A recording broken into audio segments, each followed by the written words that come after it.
Right, folks. Second time, third time lucky, I think this is. What a cluster. It's all my fault tonight. Right, folks, we were about 5 minutes into the podcast and I realised I hadn't hit record on the sound recorder. So, folks, here's Bridget and Alan from Throw Your Leg Over. Hi, guys. How you doing? Hello again. Right, we'll have to do a quick recap from where we were. You guys, we'll crack on into who you are, what you've been up to, but we are right in the middle of a little story about your Italian ferry disaster. Can we recap and go through that again? It was just, yeah, so we're in Barcelona in Spain at the moment, and we got the ferry from Civitavecchia in Italy, just north of Rome. Overnighter. We had a cabin, thankfully. But yeah, just the food situation was not great. It was kind of cold and kind of not really very nice. And I don't know what was going on with the staff, but they did not look terribly happy to be there. Right. One in particular, but anyway, but on the flip side, the nice part of that ferry trip was that very smooth sailing. Very smooth sailing, and there were about maybe 10 or so other motorbikes on the ferry, which was great. So we got to have a bit of a chat with the other riders. So that was really nice. Yeah. Nice. And it's the first bikes we've actually seen. Sorry, Al, you broke there. It's the first what? Sorry. It's the first other bike riders we've seen in quite some time in our travels. So It was actually nice to have a chat to people waiting. You know, as you're waiting to board the ferry, you wait for about 2 hours before you can ride on and stuff. So we're all at the front and, shooting the breeze at, I don't know, whatever time it was, 7 or 8 o'clock at night. And, that was good.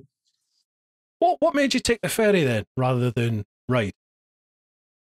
Because we're now coming to the end of this trip that we're doing now. So it's more about time, as in getting we've come sort of from Turkey to Greece and then took the ferry from Greece across to Italy and then rode across Italy and then grabbed the ferry from this side of Italy to Barcelona. And we're heading around to Portugal.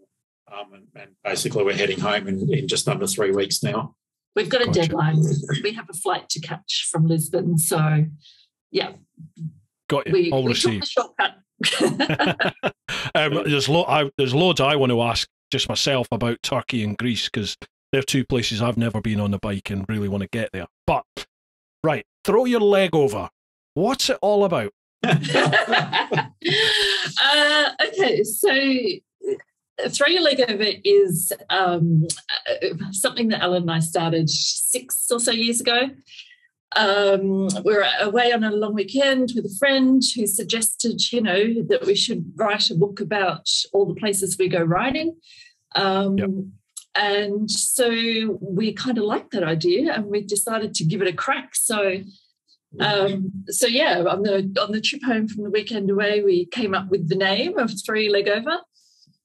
And started writing our first book. So the books are kind of like, we describe them as like Lonely Planet for motorcyclists. It's not our story. It's about where the awesome roads are to go riding and a bunch of useful info. So that was our first book. It took us 15 months to put that together because we have no idea what we were doing. So our first book we did was basically on southeast Queensland and northern New South Wales, which are some pretty awesome rides. And it was our rides. Like we took 21 of our favourite rides in the two sort of areas and put them into what we call quick blats, day rides and weekends away. Gotcha. And, just came up with the concept of, if you want to grab one of our books and you want to just go for a quick blat, you open up to the quick blat section and say, okay, I'm going to do that one. It's 3 hours. Away you go. And the same with the day rides and the weekends away. So and we probably should explain at that time we were based in Brisbane in Australia. As Alan said, like they were all the rides that we were doing from Brisbane and sort of around that area. So all our favourite rides really that we just wanted to share with people. So that was a really cool experience actually putting the book together.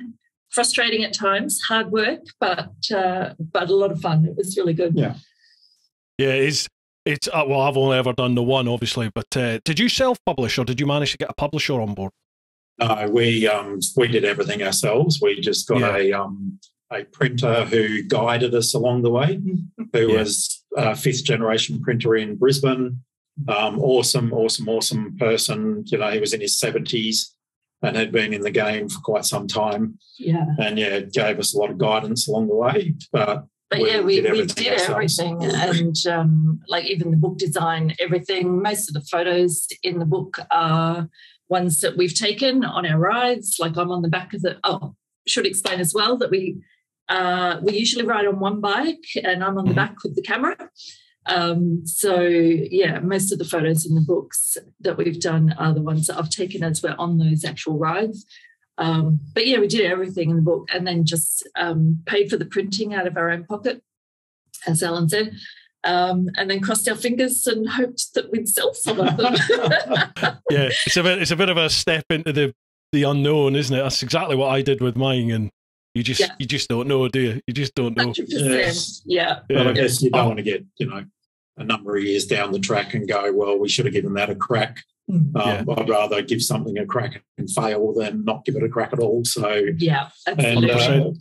It's turned out to be quite good. We didn't fail. We actually sold out of our first print run. And then we ended up doing another print run of that particular book before we came to Europe in 2019. But in 2017, we did our first trip down to Tassie on the bike road down to Tassie, did a lap of Tasmania, which for those that don't know is the small island at the bottom of Australia, motorcycling mecca. Magic. It's a magical place to ride.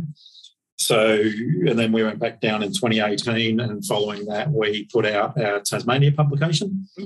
And then we came to Europe in 2019 and did a publication for Europe when we got back, which took another 12 odd months or whatever. So. Is this what you do professionally then? It's been a bit of a side hustle for the first few years. Now it's sort of our main focus because as well as the books, we now have our monthly membership so people can subscribe to that. And we just find with the monthly membership, it's much easier to get new stuff to people, every month instead of they don't have to wait like a whole year for a new book. Yeah. So, so the membership's just been going this year. So it's quite new for us. And really cool, really enjoying doing that. So we give them a whole bunch of stuff. It's not just rides. It's about, the gear that we use, whether, what we think of it, good, bad, ugly. Life on the road, just the practicalities of what it's like when you're sort of doing a bit of a longer trip. So, the membership's really cool because we can just sort of share that stuff with people every month. It's really good. So probably on that, I guess, like 2019, we spent nearly 6 months touring. We shipped our bike from Sydney across to here in Barcelona, actually, and picked it up here in Barcelona. We ran up to the top of the Somme and did dawn service commemorations for Anzac Day, very important to me being ex-Navy. Yeah. And then went down to Morocco and then from Morocco back up to Norway and sort of did 27,000 kilometres in 24 weeks across 26 countries.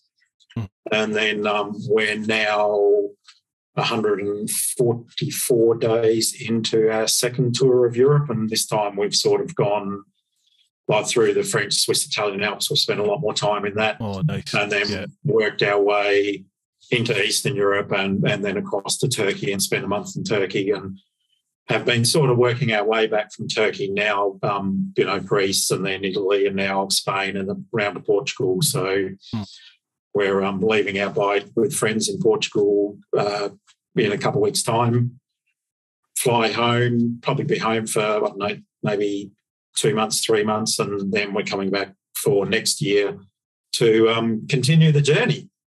Awesome. Wow, living the dream, man. So, talking about, this being our side hustle. So we did both work in Australia. I was doing contract work in the resource sector. We've just saved a lot of money to be able to do this. We've got a house in Brisbane that we've got rented out. And in Australia, we actually live in our caravan. We have a caravan, what we call a ute, and we have another bike, the sister sort of to our bike that we've got here, that we have on the back of the ute, and we sort of just wander from place to place and do rides and some part-time work. Yeah. Brilliant. A very nomadic lifestyle now. But it's great that, you obviously today's day and age, it's great when you can get yourself in a position whereby it doesn't really matter where you're located anymore for work, isn't it? As long as you've got access to the internet, you can pretty much work, can't you? And I think, great. I think that's one of, there was a lot of downsides with COVID and everything, but I think one of the good things that did come out of COVID was people having the ability to work from home. Yeah. And it's changed the whole work lifestyle, I think, for a lot of people. Obviously there's some that cannot work from home, depending on what industry you're in, what job you've got. But for the work we sort of do, we can do that anywhere in the world, whether it's to do with our books and our memberships and doing what we're doing with that, or, picking up some contractual work does make it a lot easier now. Yeah. Yeah. Brilliant. So go on then. I was going to ask about this later on. What was Turkey and Greece like to ride? Oh, okay. Well, shall we do Turkey first? We went to Turkey first. We came down through Bulgaria.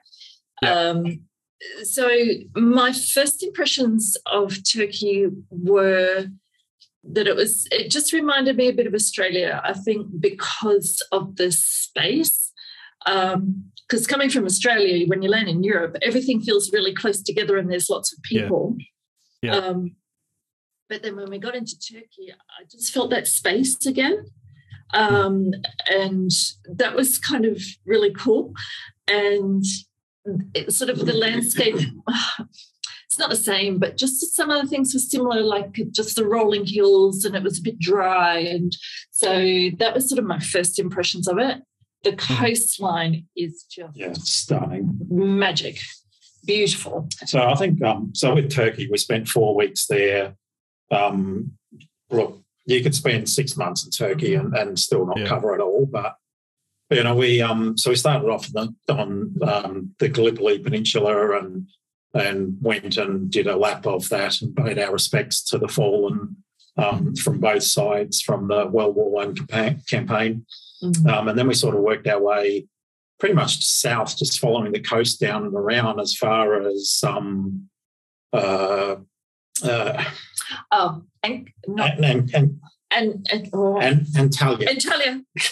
Right. Edit that out, please. And then from there we sort of went from the south over the mountains through Cappadocia. Cappadocia, oh my goodness. That was a highlight, I think. Yeah. Was it? Yeah. Just spectacular. If you don't know of Cappadocia, it's where these incredible rock formations have formed over like millions of years, and where they do the hot air balloons in the mornings. Oh, okay. And oh my goodness, it's very spectacular. And in these rock formations, like hundreds and hundreds of years ago, they've sort of dug out inside these rock formations. Yeah. And there are hotels and homes and places of worship and storage areas inside the rocks, basically. Yeah. So it is quite spectacular. It's very touristy, don't get me wrong, but oh wow, it's oh wow, yeah. It's a lot like Gran Canaries. Sorry to interrupt. Apologies. Sorry, Al. Oh, sorry. Sorry, folks. There's a like, when you do these Zoom calls, you sometimes get like a second and a half to. Yeah, it's terrible because you always end up talking over each other. Sorry about that. Yeah, I was just going to say that sounds very much like Gran Canaria. Their native people used to live in the rocks as well. They built all their homes into the rocks. Some people still live in them to this day. It's crazy. Yeah, amazing to see. Sorry, you were saying. It is incredible. Like and we did like the Dacia Peninsula out of Marmaris. And like that's like a little peninsula that goes down to the end where there's a Greek remains of a civilization that was there like 2,500 years ago. Wow. Which was quite spectacular. But the Datcha Peninsula, you know, you're up over the mountain, and on one side you got the Aegean Sea, on the other side you got the Mediterranean. And as you're riding along, like I was getting whiplash because I was looking from one side to the other and still trying to concentrate on riding. Yeah. But yeah, that was just amazing. Yeah. And then the thing that surprised me about Turkey, I think, when we got to the top, so we sort of went about halfway across and then came up to the northern side on the Black Sea. Mm-hmm. And then we followed that coastline from Sinop, I think it is, around and like Istanbul. When you sort of look at that road on a map and you think it would be like a dual lane highway because it is right on the coast and absolutely spectacular.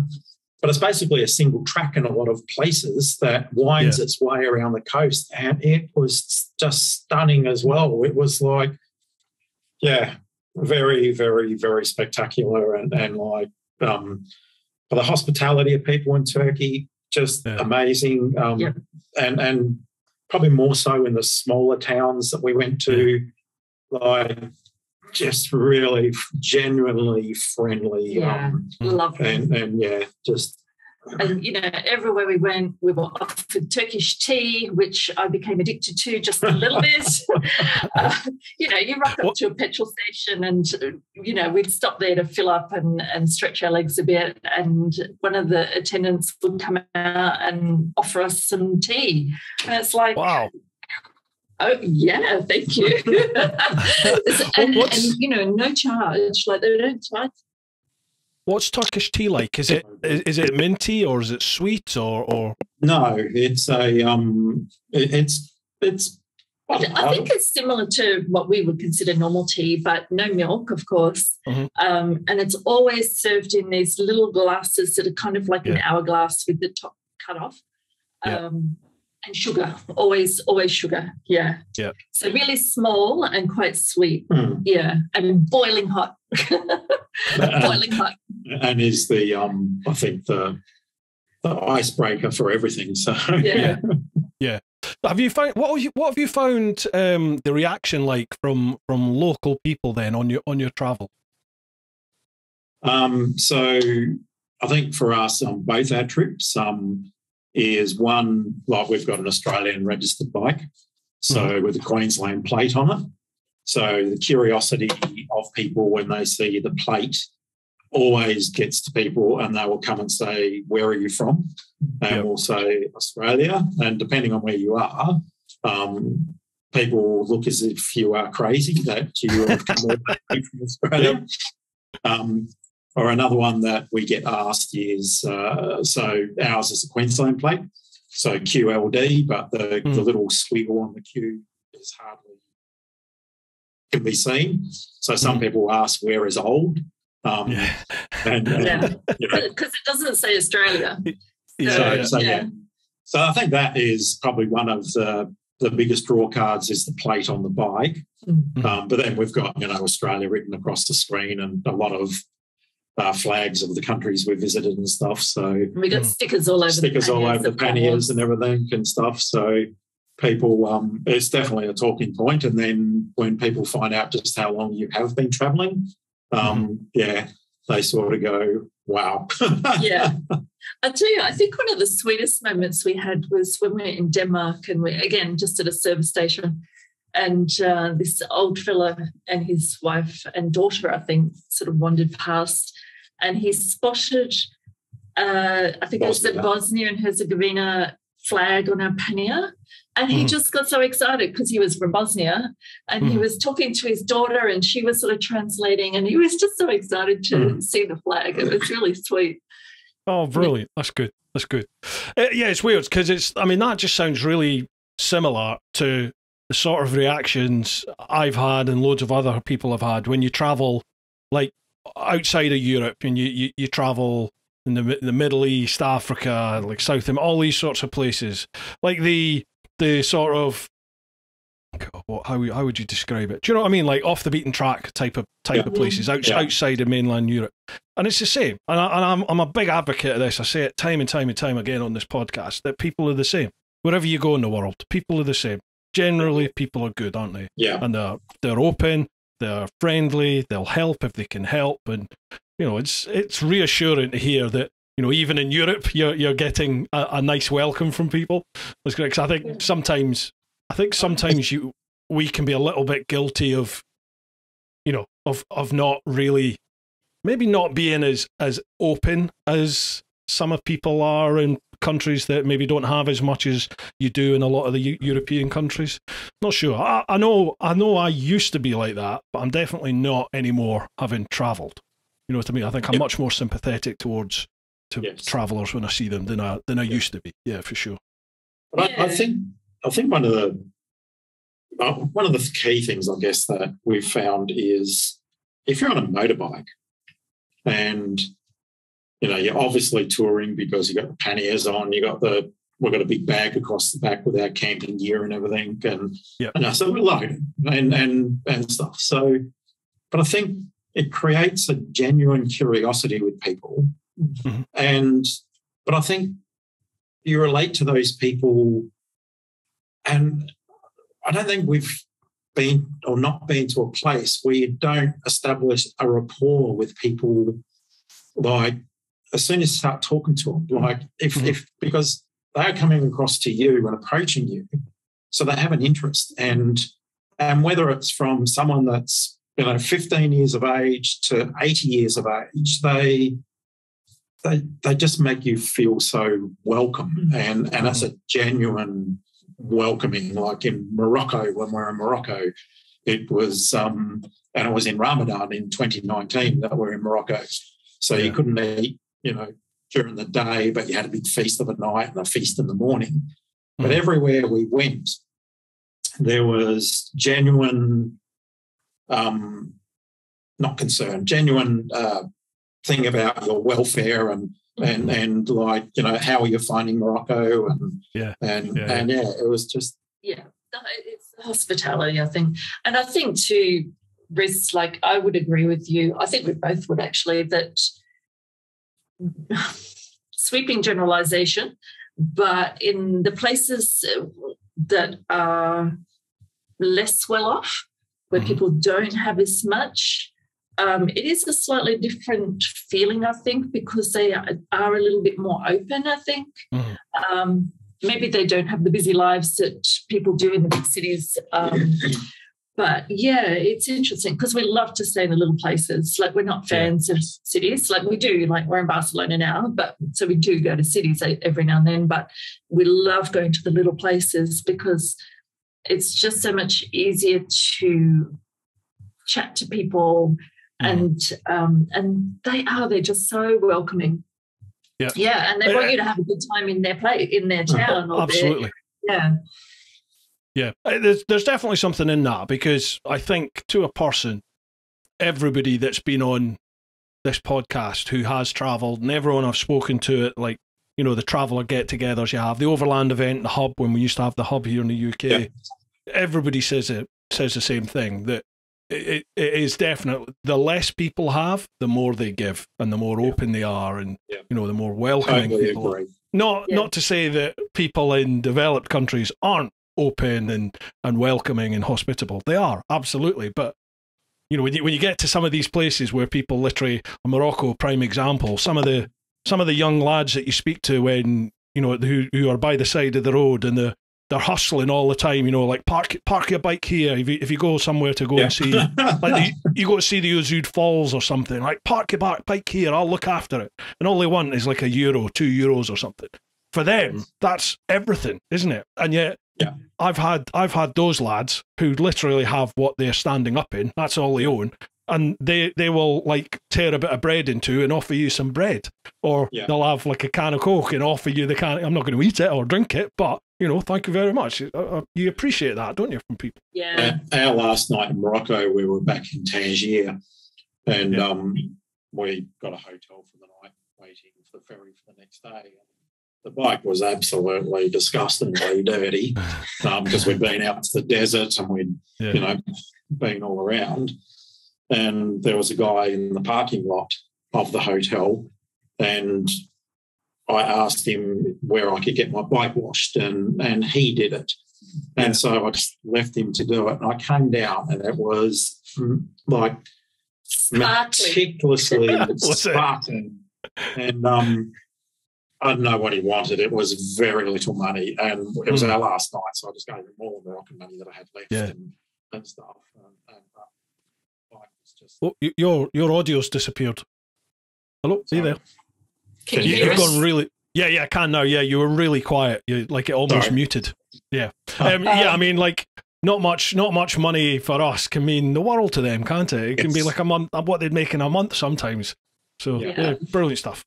Right, guys, I post up on my socials just to let people know who is the next guest on the podcast on Brew Time, and then people have the opportunity to leave some of their own questions. Are you up for answering some of them?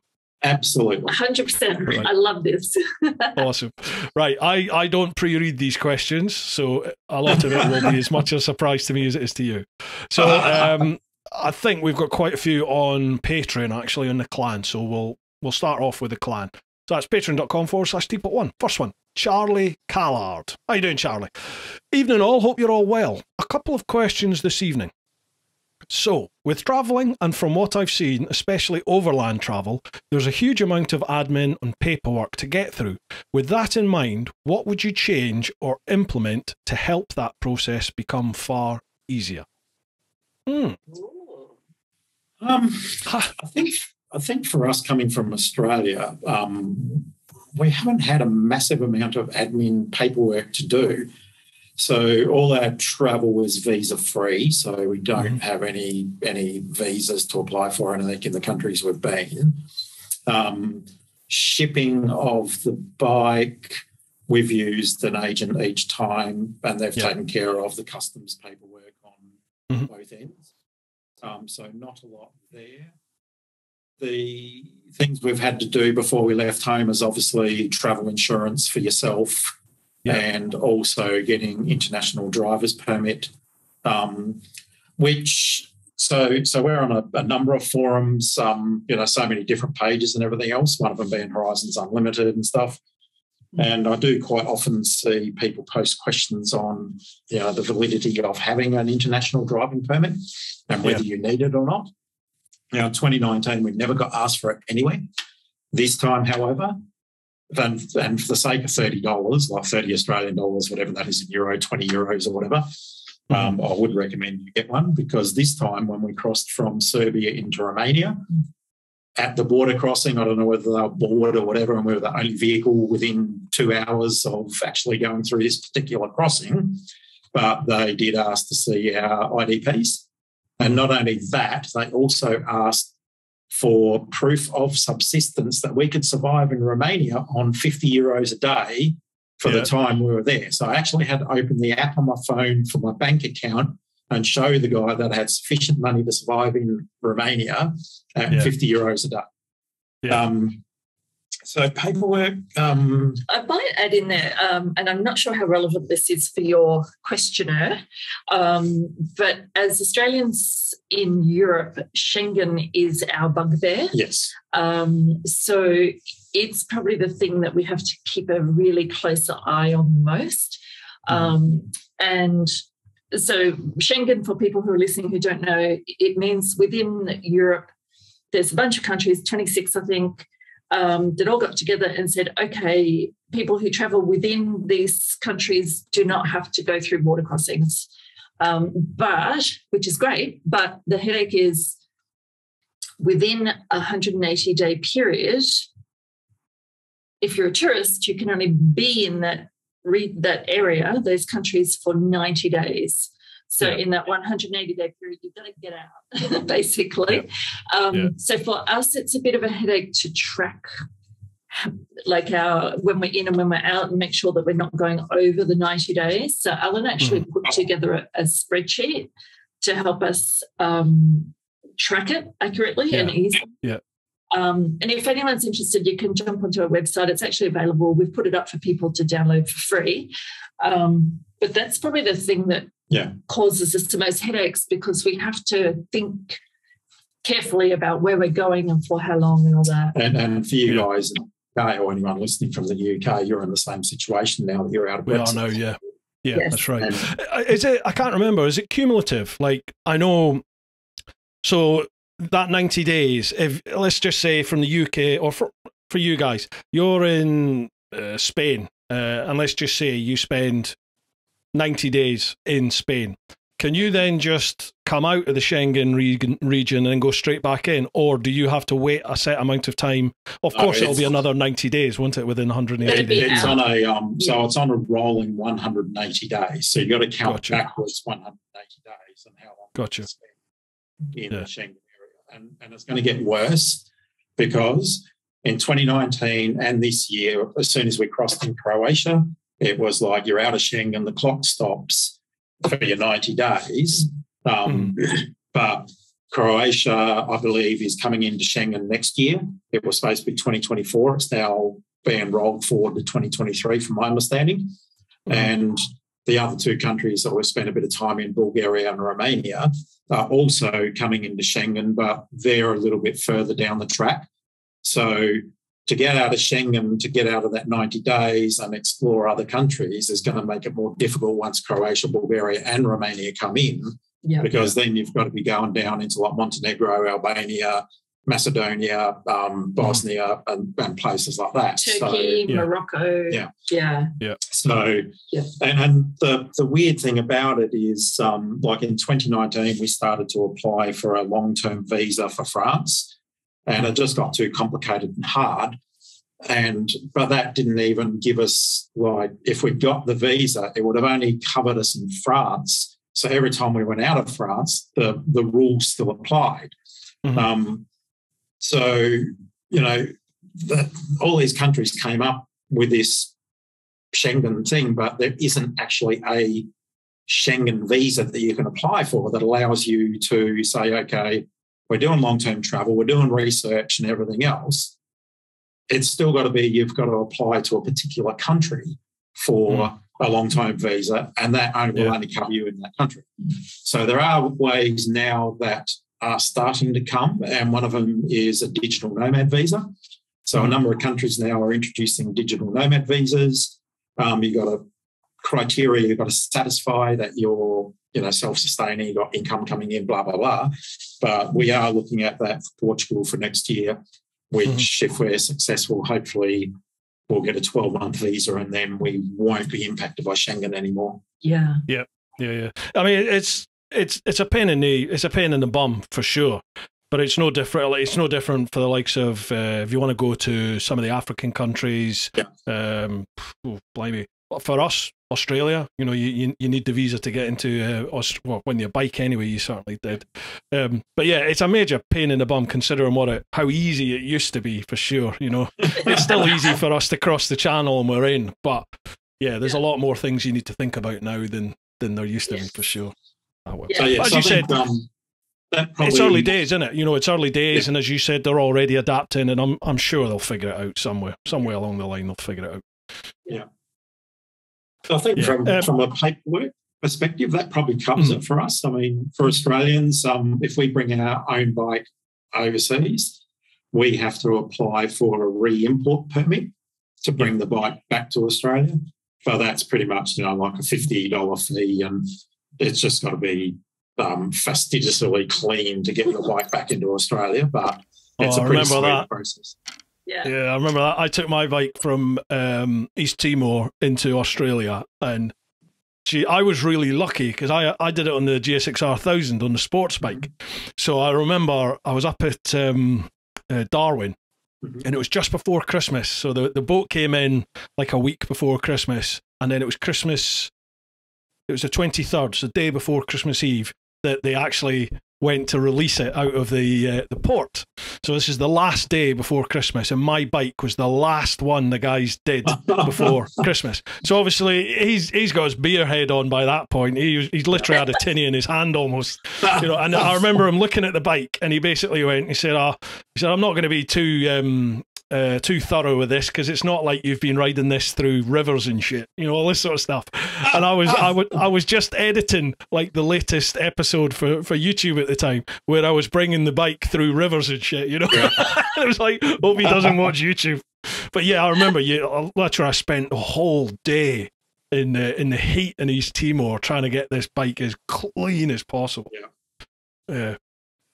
Yeah, Charlie. Basically, for admin and paperwork, mate, for us from the UK, if you're going into Europe, it's not something you really need to worry too much about for us. Obviously, there's the Schengen issue that the guys have just mentioned, and for Brits going across there, your main thing that you're going to need is your travel insurance that covers you to ride a motorbike above 125 cc's. You have to check that, because not all travel insurance, they'll say they cover motorbikes, but it'll be for 125cc or less. There's only a few out there that will do the big cc's. If you need help with that, Charlie, drop me a line, because I've got a couple that I use myself when I go away. But yeah, that's about it. That's about it for us, for the UK riders. So I think, sorry, just one other thing on that is obviously your green card insurance for your actual third-party liability. Yeah. So we get ours out of Motor Camp Bulgaria, 140 euros for 3 months, and it covers the EU.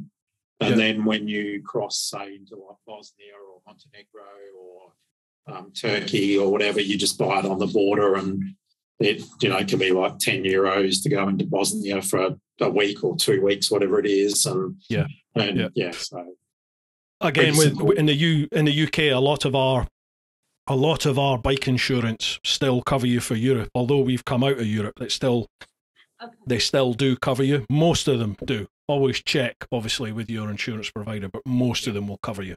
I think for up to that 90-day period, actually. So yeah, it is really, really handy that they're still doing that. Thankfully. Just on travel insurance for Australians, if you're with, we're with RACQ, so the Royal Automobile Club of Queensland. They have a pretty awesome policy for travel insurance, which covers you for any bike that you ride. There's no limitation on CCs or anything. Brilliant. And like if you're an actual member of RACQ, you get a 20% discount on your insurance. So that we've used them twice and been really, really pleased with it. That's brilliant. Your audio keeps going in and out. Actually, it keeps fading away. It's not quite muted, but it goes really quiet. I'll be able to boost it, to tweak it in the actual final edit. That's no problem. So come a bit closer. We brought you closer. All right, happy days. Yeah, that's a lot better. That's brilliant. Okay. Right, Charlie's got a second question. If you could only eat one flavour of ice cream for the rest of your life, what would it be? Chocolate. Sorry, Charlie. No, I think macadamia with something. Macadamia? Oh, that's interesting. I don't know if I've ever had macadamia ice cream. It's pretty nice. We have ice cream with macadamias in it. It's pretty awesome. Butterscotch. What about butterscotch? No. Butterscotch schnapps, yes, but not ice cream. Wow. I don't know why butterscotch just popped into my head. I was like, oh yeah, I like butterscotch. Yeah, that'll do. Right, nice one, Charlie. Let's answer that question, pal. Next one. Harley. How's it, guys? What makes you feel accomplished? Oh, good. Very good question. Accomplished. I would think about that in two ways. I would think about that in terms of throw your leg over. Just when we push ourselves to do something new with throw your leg over, just like the first book, like we really had no idea what we're doing. And just figured it out along the way, and to look back on something like that, I think I feel accomplished. And the other thing that I would think of is just the traveling or touring itself, perhaps. I think I feel accomplished when we're in a place that we're not familiar with a language we're not familiar with a culture that's new to us, and we can still kind of navigate our way around and kind of maybe almost feel at home a little bit. Mm-hmm. Oh, that's a great question. It is. They make you think, some of these, don't they? Yeah. And I think for me as well is like the throw-your leg over journey we've had, it's obviously not been all smooth sailing the way through it. We've stumbled a couple of times and stuff, but to have people come back to you and give you such great feedback on how you have changed their lives a bit as well. And it's not putting tickets on ourselves or anything like that. It's like, I guess selling out of our first print run and doing a second print run, and then we actually did an update to our Southeast Queensland, Northern New South Wales book where we added more rides and launched that last year, and it was quite successful, and our Tasmania book and stuff. So that is a good feeling, but you're still always pushing for more. And even with touring, I'm not sure that, at this stage in our lives, I don't think we could go home and sort of sit back in the chair and go, we're done. It's like there's still more there to go out and explore and do and discover and stuff. So I'm not sure whether age will catch up with us and stop us from doing that before we want to do that, but right now, we're having a very good time in doing what we do, realising it is not for everyone to live off a bike for 6 months at a time, regardless of whether you're in a hotel or whether you're setting up the tent or whatever. But I still feel there's still things out there that we want to experience. But we're not very good at doing nothing. So we've discovered that. We last about a day of kicking back and doing nothing. And then we're like, okay, what's next? What's next? So, the feeling of accomplishment, I think we get it. And then it's like, okay, what's next? What's next? So, I find I start to go a little bit doolally. I start to go a bit crazy if I've not got, I just need wheels turning under me, like in the literal sense and in the, I don't know what you describe it. You know what I mean? I always need to feel like something is happening. I need to feel like I'm moving somewhere, whatever that is, whether that's the channel growing, the brand growing, the family, whatever it is. Like in 2019 Europe trip, 6 months, or almost 6 months, where we did the 27,000 kilometres and 26 countries, and basically went from Morocco to Norway and west coast of Portugal to the Black Sea and stuff. We pushed hard, but at that stage it was our once a lifetime trip. And then when we came back from that, we didn't change anything materialistically because we're not materialistic people. But we did change our outlook on life maybe a little bit, as in, well, we want to go back and do it. So with COVID and everything else prevented us from doing that up until this year. This year, the intent was we would slow it down and we would spend more time in lesser countries and everything. And we've spent more time in lesser countries, but I'm not sure that we've actually slowed it down. We've had some places where we've stayed for 5 or 6 days, and that's either been weather or you get sick every now and again when you're travelling, so dealing with that. But I usually find after a couple days of not being on the bike, 2 or 3 days of not being on the bike, then I'm ready to go again. Absolutely. I'm the same. So let's rewind a little bit. What sent you onto this voyage of thinking, I want to get on a bike and I want to travel? What instigated all that? Have you always been like that, or is it something you've come to later in life? Or No, I'd say definitely. Oh, well, I guess we are both a bit gypsy-ish from like Bridget backpacked through Europe and everything in her 20s.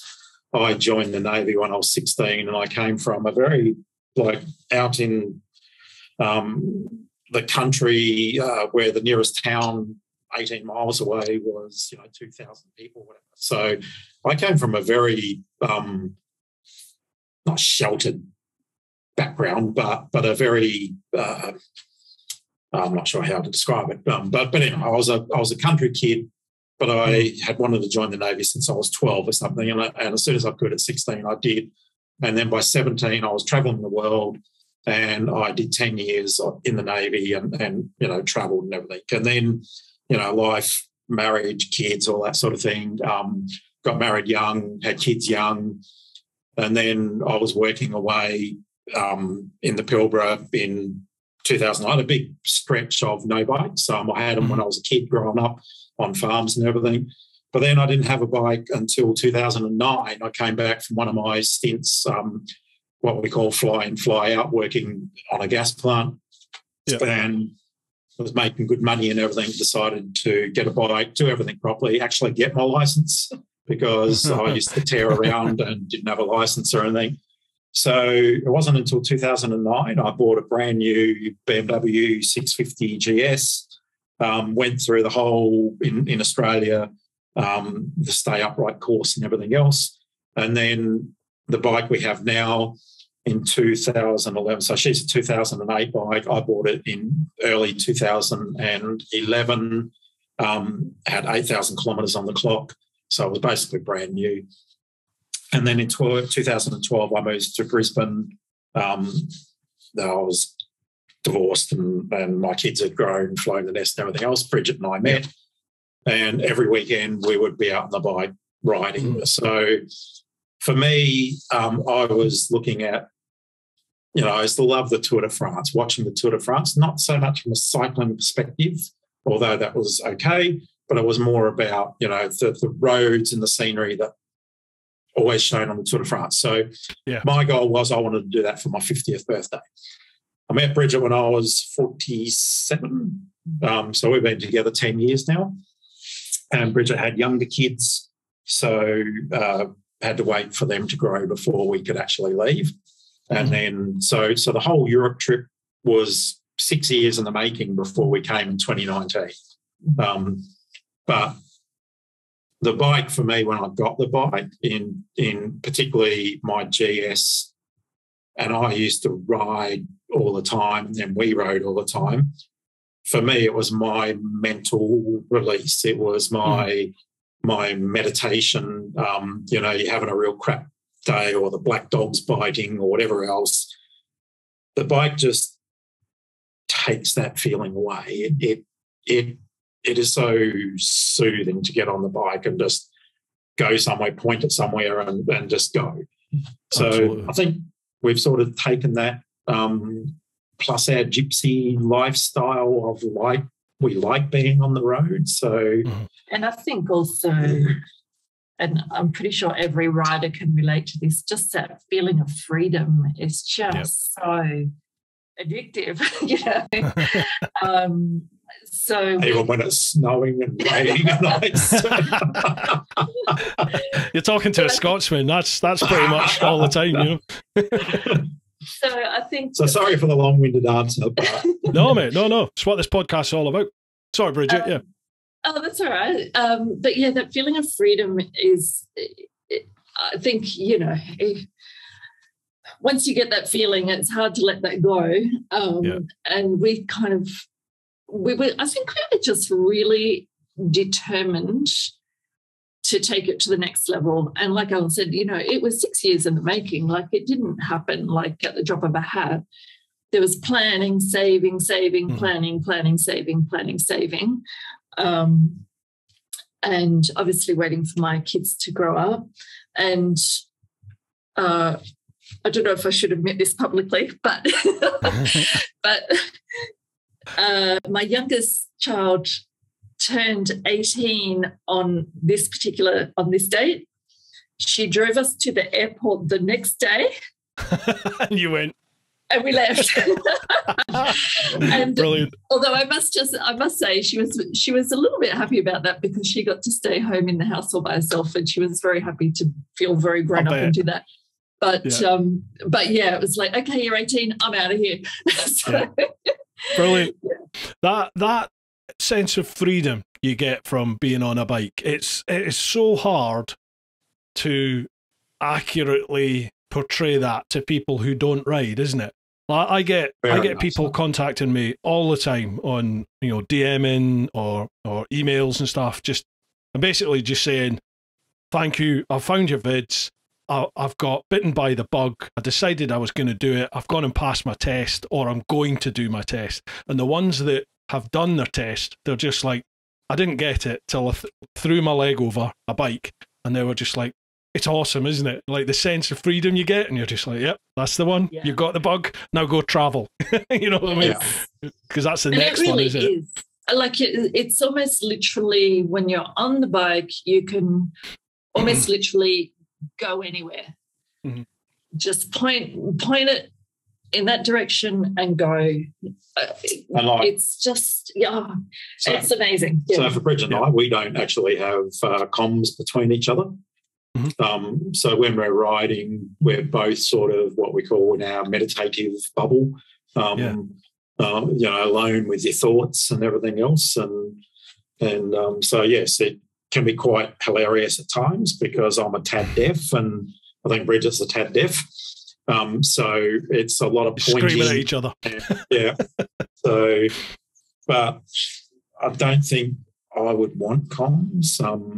We're both not into comms, so we do love that bubble, and as Ellen was saying before, that meditative aspect of it is, that's pretty special as well.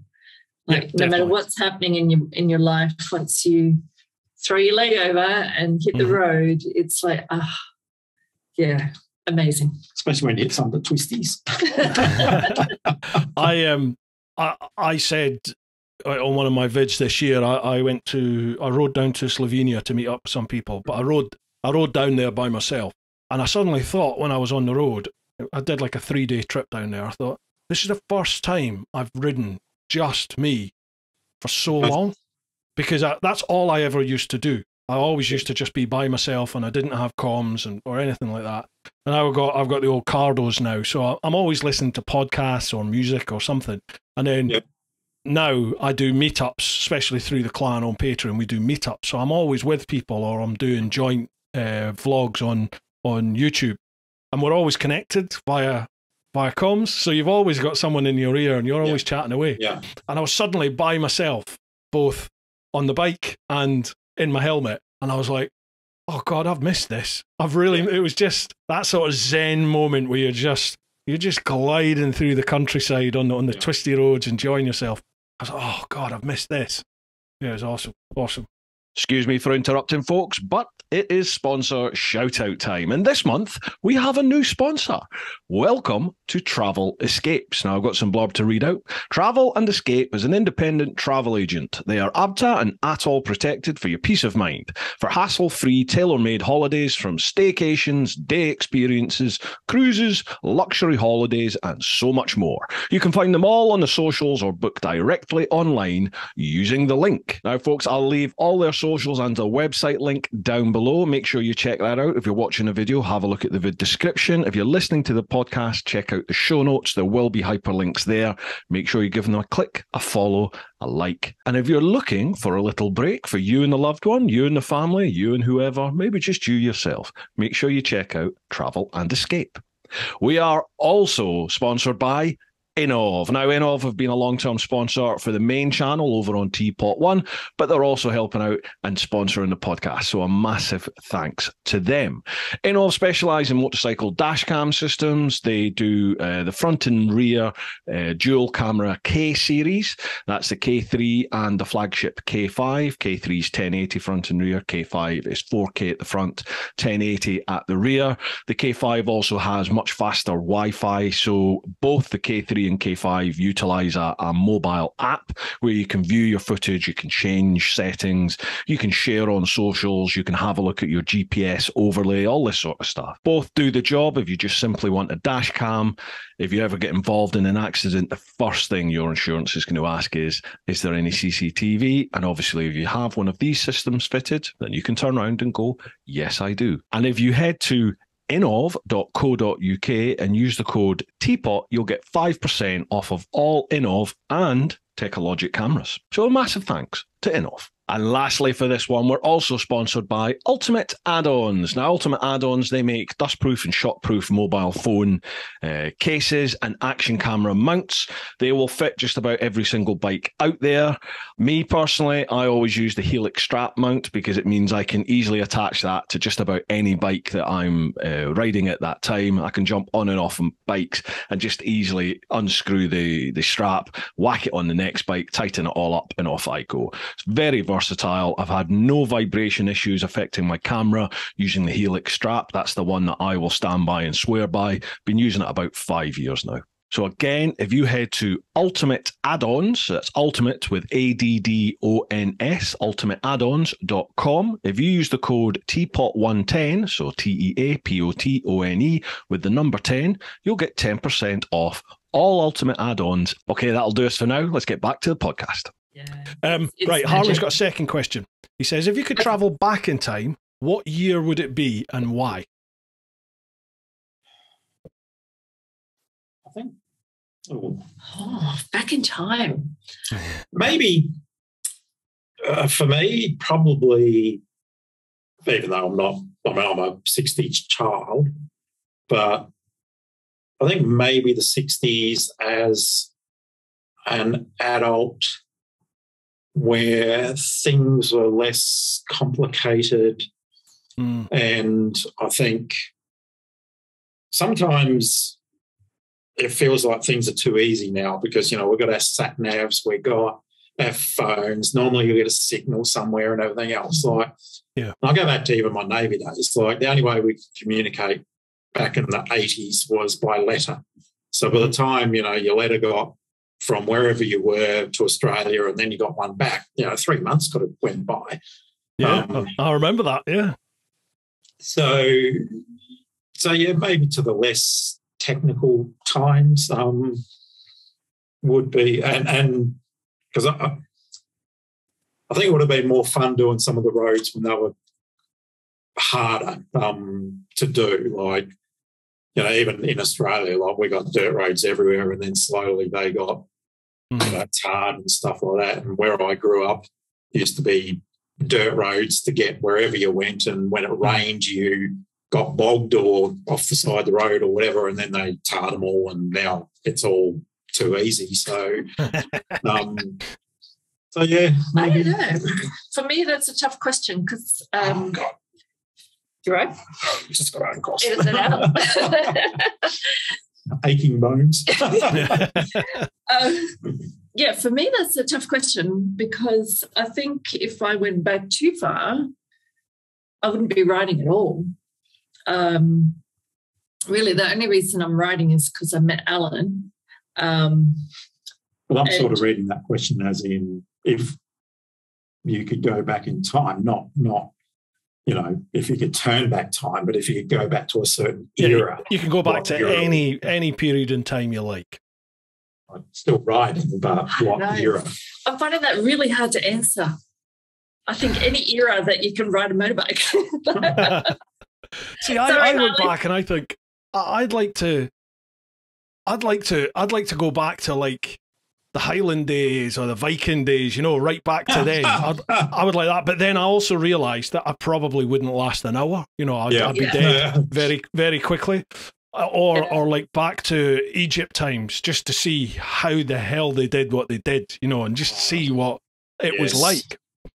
That is one of the amazing things that I've got a bit of an engineering mind as well. So you look at these structures and you go, how the hell did they get that up there? Or how did they carve it? How, like in Turkey, when you're at the Greek ruins and everything, and those perfect cylindrical columns of marble that are so smooth and everything. I've been there for 2,500 years or 4,000 years, and you're going, how did they actually do that? Yeah. It's yes, but it's like the Greek Colosseums and things that they have. And the Roman amphitheaters and the big, the big massive like stone halls they have with the columns that go all the way around about them. Yeah. Do you know those columns they're not perfectly straight. They're not the same diameter the whole way up.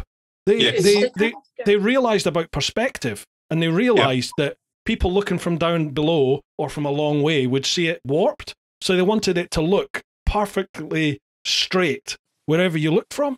So they figured all that out, like how to cut the stone. And you're like, how? And every, like, through Turkey, we went through quite a few different sites of ruins and stuff. And yeah, my mind's just ticking over at 1,000 miles an hour, as in how, why? Like, how the hell did they do that? Seriously. Yeah. It's crazy, isn't it? Have you ever been to Lebanon? Have you ever been down there? No. In Beirut. Like, it's an amazing country. But they've got like 3,000-4,000 year old ruins there, relics there, and they don't destroy them, but they build around them, as in they just pour concrete around them, and they'll build a new building over it and around it. So it's crazy. Yeah, you'll see like going down the street, they'll be doing some work or knocking a building down, but they know that there's an ancient building within that building. So they knock the building down whilst keeping this in place, and then they just encase it in concrete again and build around it. It's nuts. Or you can go to like a beachside calf. One of my mates, Mac, he lived there for a while. I went to see him. And you can sit at like a beachside calf there, a little hut behind you, and you can just jump in the sea and snorkel down, and you can be in amongst these like 3,000 year old ruins and dive through it, and you can pick stuff up. But you like they've got like 3,000 year old mugs, bowls as ashtrays in some of these huts, sea calf huts. Yeah, but you can't take them out the country. So it's like, you know, effectively they're worthless because they're everywhere, but you can't take it out the country. It's such a weird place. Really nice people as well. I went to Beirut. Really, really nice folk. Lovely, lovely place. Oh, yeah. I think you just blown my mind. Just the way it's crazy. Yeah, it's like I'm not a religious person, but my mate's wife at the time, she was Lebanese, and she was telling us about all these like deeply religious places from the Bible, and she's like, "Oh yeah, that's just over there. It's just over the hill. You can go and have a look if you want." And I'm like, doesn't mean anything to me. You know, I'm a heathen. I don't know what any of this is. But yeah, it's crazy. She's like, "Oh yeah, that from the Bible. That's there." And it was like, "Oh bloody hell." That's just right. Yeah, if you ever get the opportunity to go to Lebanon, it's well worth going. It is a bit weird when I was sat there like having a beer with my mate, and all of a sudden the air raid sirens go off. Yeah. And he's like, "Oh yeah, they do it all the time. Like the Israelis lob missiles at them, and they the Palestinians lob missiles back." And you're like, "Bloody hell, crazy place." All right. Anyway, next one, Pete English. Oh, Pete's questions are always worth a listen. I'm a little bit scared. Yeah, you'll be all right. You'll be all right. Hi guys, hope you're all fitting well. Question: Deja vu is a bizarre phenomenon. Have you ever experienced it on your travels, knowing you've never seen or been to that place before? Yes. And I can't tell you exactly where, but I reckon in Europe, probably 3 or 4 times that's happened to me, and it freaks me out every time because there's no possible way that I've ever been in that particular place before. But it's like, yeah, I've lived this moment before. It's the weirdest feeling. So absolutely, yes. I've said it out loud before. I've been like with my wife or been with people, and I'm like, I've done this before. And they're like, what are you talking about? And I'm like, this very thing, the fact that I'm saying this, I've done this, I've seen it. Yeah. And it's actually, how has this happened? I actually find it a very scary experience. Because you have that feeling you've been there before, but you don't know whether the outcome is the same as being there then, like now. It's. I don't know. I love all this. I love it. I love all this stuff. Yeah, I get it for like fleeting moments. Yeah, it's just like a moment. Momentary like, lapse of time, but yes, definitely. I always feel like I've dreamt it, but I can never remember what else happened, isn't it? It's like that set moment. I'm like, I remember this, and then I'm like, shit, I can't remember what happened in like the dream. Where I remember this from, I can't remember what happens next. Yeah, and I think that's probably just as well. Yeah, what do you think it is? Well, I mean, I'll get into this. Maybe you don't want to go this way, but I'll get into it. Like, do you believe in like reincarnation and all this sort of stuff? No. No. So like yourself, we're both not religious. So no, I don't. But I've heard a theory, and I'm going to put forward a theory based on no science whatsoever. Yep. So, we like them. Yep, no problem. Yeah. So it could be that there's just like this little blip in your brain where it mixes up the past and the present. Like it thinks it's the present, but it's a memory. Like it's just a little blip where it kind of trips up for a second. Which sounds way more boring than reincarnation. Yeah, it does. It does. But it's like the logical part of your brain it screams at you, don't be ridiculous. Reincarnation can't happen, can it? You know, like the logical part of your brain is just going, no. But then I seem to have this increasingly dominant side of my brain that seems to be coming in now that is just like, what if? Just what if?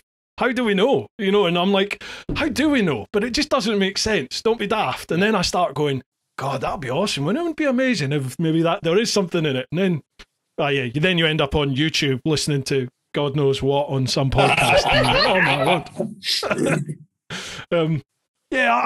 I love all that stuff. I've got to admit, I'm definitely becoming much more, not religious, maybe not even spiritual, I think, but I think I'm much more open now to the unexplained and the unknown than I used to be.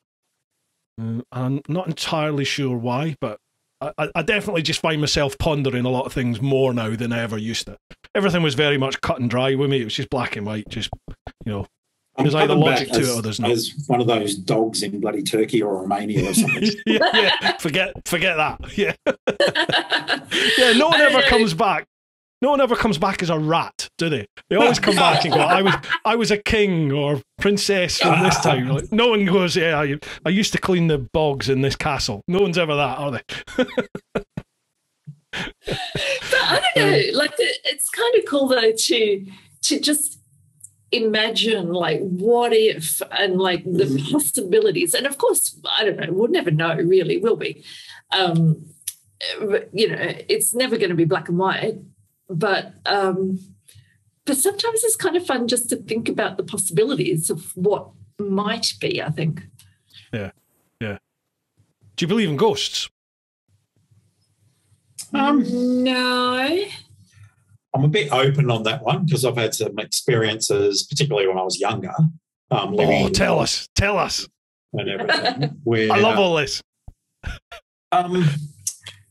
Just where there's a feeling that someone else is in the room with you, and like when I was a kid in some of the places, and that, you know, hair-raising experience of everything sort of sticking out and stuff. But what do you mean? But then it's like, you know, is it just your imagination because you're a kid and you're on your own?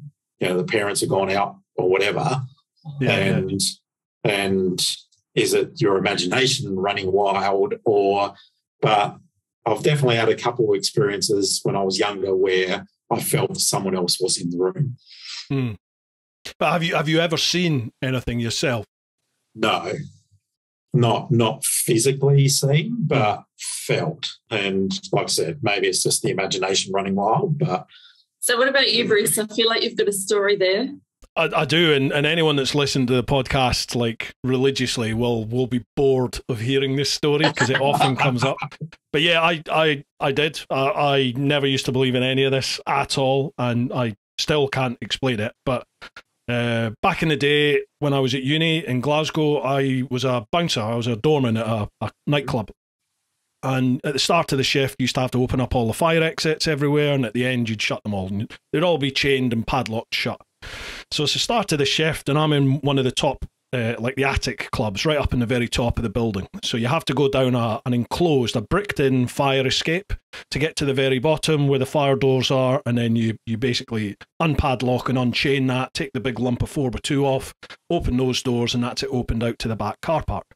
So this fire escape, there's a door from inside which leads straight into the dance floor. So it's just off the dance floor. And then there's no windows, there's nothing, there's just like 5 or 6 flights of stairs, you know, stair, landing, stair, landing, stair, landing, totally bricked in. And it's about, I would say about maybe 6 to 8 feet wide as you go down. And, you know, there's emergency lighting the whole way so you can see everything. So I've gone up there and I've opened up the door, the fire exit door inside the club, and I'm working my way down. I'm about halfway down these stairs. And as I'm coming down a set of stairs, these 2 guys just appeared from like the bottom of the stairs, like walking on the landing. So it's as if they've come up the stairs. So don't forget, as you come up the stairs, there'll be a big wall here. So as I'm coming down, I can't see on this side. You know what I mean? All I can see is down the stairs and a bit of the landing. And then the landing will go round and down, round, down, all the way. So these 2 guys just walked along the landing and started coming up the stairs side by side. So I sort of shouted at them and I was like, where'd you come from? How'd you get in here? Kind of thing. And at that point, when I've shouted at them, it was like a Glasgow welcome. Like, where the fuck did you come from? That kind of thing. Well, as I've shouted at these 2 lads, one of my mates has heard me. And he shouted, "You all right, big man?" So I've turned round and said, "Get down here." Turned round, the guys have gone. So my mates come and join me. And I was like, "Andy, we must have left the fire exit open. There's 2 geezers here." So we've ran down the stairs, get to the bottom, and it's padlocked shut, still chained, padlocked shut, with the lump of wood still over it. Like, every time I tell the story, the old hairs go up in the back of my neck. Wow. And you know, we opened up the doors. He's looking at me like I've been smoking something. And I was like, there were 2 geezers. There definitely were 2 geezers here. But what stuck in my mind was that they looked like Al Capone gangsters. You know, they looked like 1930s style, long coats. I never saw their eyes at all. They had like brimmed hats. And when I shouted at them, they both started looking up. And I didn't see their eyes before I turned round and shouted at my mate. And that's something that really stayed with me. It was like, I never saw their eyes. But anyway, wow. We're back out on the main door later that night, and it's a bit quieter now. And the manager's come down to join us. So the other guy, Andy, he was like, "You might want to watch the big man tonight. I think he's been on the wacky backy." So he told him the story, and the manager was just like, "Oh yeah, those 2. Yeah, the cleaners see them all the time." And he was just so lapsadaisical about the whole thing. And I was like, obviously, everyone likes a wind up, don't they? But he started telling us that the cleaners see people walking in midair in the main hall. And as it goes back, this nightclub used to be called the Locarno in Glasgow, which was a big famous dance hall. And back in the day, where the main hall is, it used to have a balcony that ran down 3 of the sides. So you would be walking in midair along the sides there back in the day. And like the cleaners, they're adamant they've seen people just wandering around up in the air and stuff. Wow. Yes, that would be very... And then in my last job, obviously my former life, I was a police officer. And I used to work at Downing Street. I used to protect the Prime Minister and stuff. And there's loads of stories at Downing Street. There's a wee girl. She's like 4 or 5 years of age. She hangs about under one of the stairs. You know, there's a wee staircase inside Downing Street that takes you to the basement where the canteen is and the drinks machines and stuff. So on a night duty, you'd go down there to get yourself a can of pop or something. And loads of people were like, oh, I saw the girl again, the wee girl was there. And she would like literally go to take you by the hand and take you down the stairs. And, there's just lots and lots and lots of people. Loads of people have seen stuff in the Foreign and Commonwealth Office, the Horse Guards Parade out the back of Downing Street. There's a post that we used to have there where it used to be single man, so you were by yourself. And we used to hide, back in the day, you used to hide a chair in one of the bushes, just in the corner of the parade square. So you're out the way of the CCTV, you're in the dark, and you could just pull the seat out and sit in the seat and just rest your legs on the night duty. And obviously sometimes people would nod off, and a couple of people said they were just woken up. They were literally thrown off the seat. And then when they look round, there's nobody there. And the story goes that it's an old drill instructor from the barracks who doesn't like anyone sleeping. And you think, bollocks. But there's so many people have had that.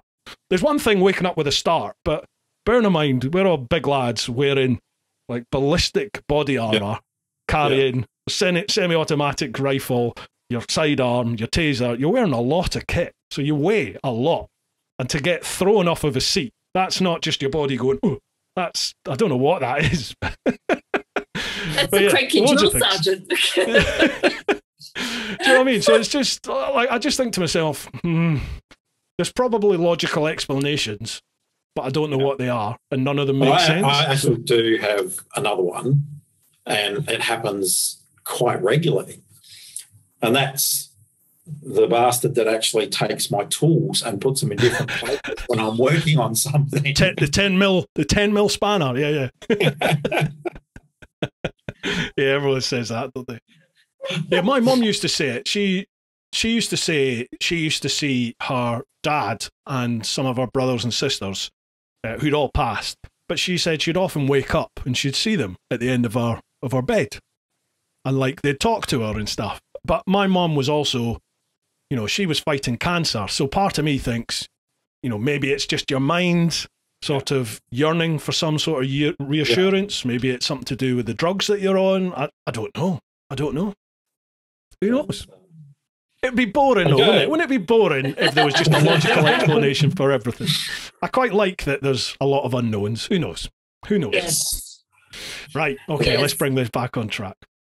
Just ramble, Pete. Patrick Column. Hi, guys. Question to you all. 2 potentially random questions, but firstly, forward planning. How do you plan your journeys? Sites first or logistics, and then plan around, or I guess a bit of both? Okay, so how do you plan your trips? All right, you can take that. I think for us, it's mostly about the roads. Mm-hmm. For this trip, we spent around 10 weeks in the Swiss, Italian, French Alps, doing as many of the twisty routes that we could do.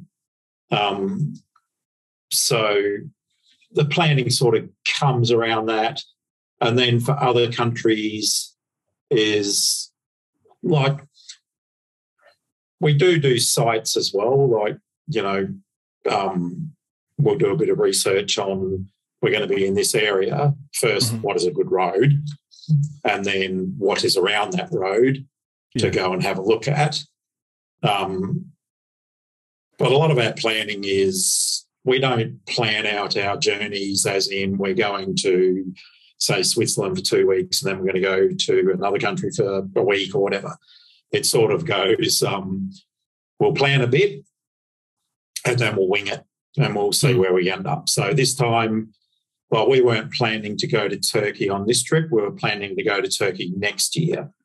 But we sort of got into Eastern Europe and, we've done through Bulgaria and Romania before.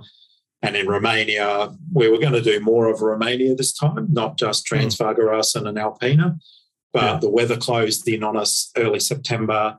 It was raining. We had 9 days of rain or something while we were in Romania. We tried Transfargaras twice, turned back twice, almost from the top. from the northern side. And then we did Alpina, but the weather forecast was just looking crap. So we said, all right, we'll start heading south. So we just started heading south and ended up in Turkey for 4 weeks. So, yeah. But yeah, so there is some planning. There's the known roads that everyone knows that, you want to go and have a look at or ride and stuff. But then I also like to just look for a squiggly line on Google Maps or whatever and go, okay, let's check that one out. And, sometimes you can get down onto a street view and see whether it's tarred or whether it's dirt. Other times it's potluck and you just head to it and see what happens. So we did that this year with one of the balcony roads, which we got a great video up on our website on YouTube. With YouTube with Bridget squealing in the background and everything once we hit this balcony road. Squeals of terror. It was, And there was this one is one of the lesser known ones, I think, and we ended up doing that, and then it ended up being a dirt track that went through meadows, and then the dirt track ended up around the side of a mountain, but yeah, it was terrifying but good fun at the same time. So I actually have a fear of heights.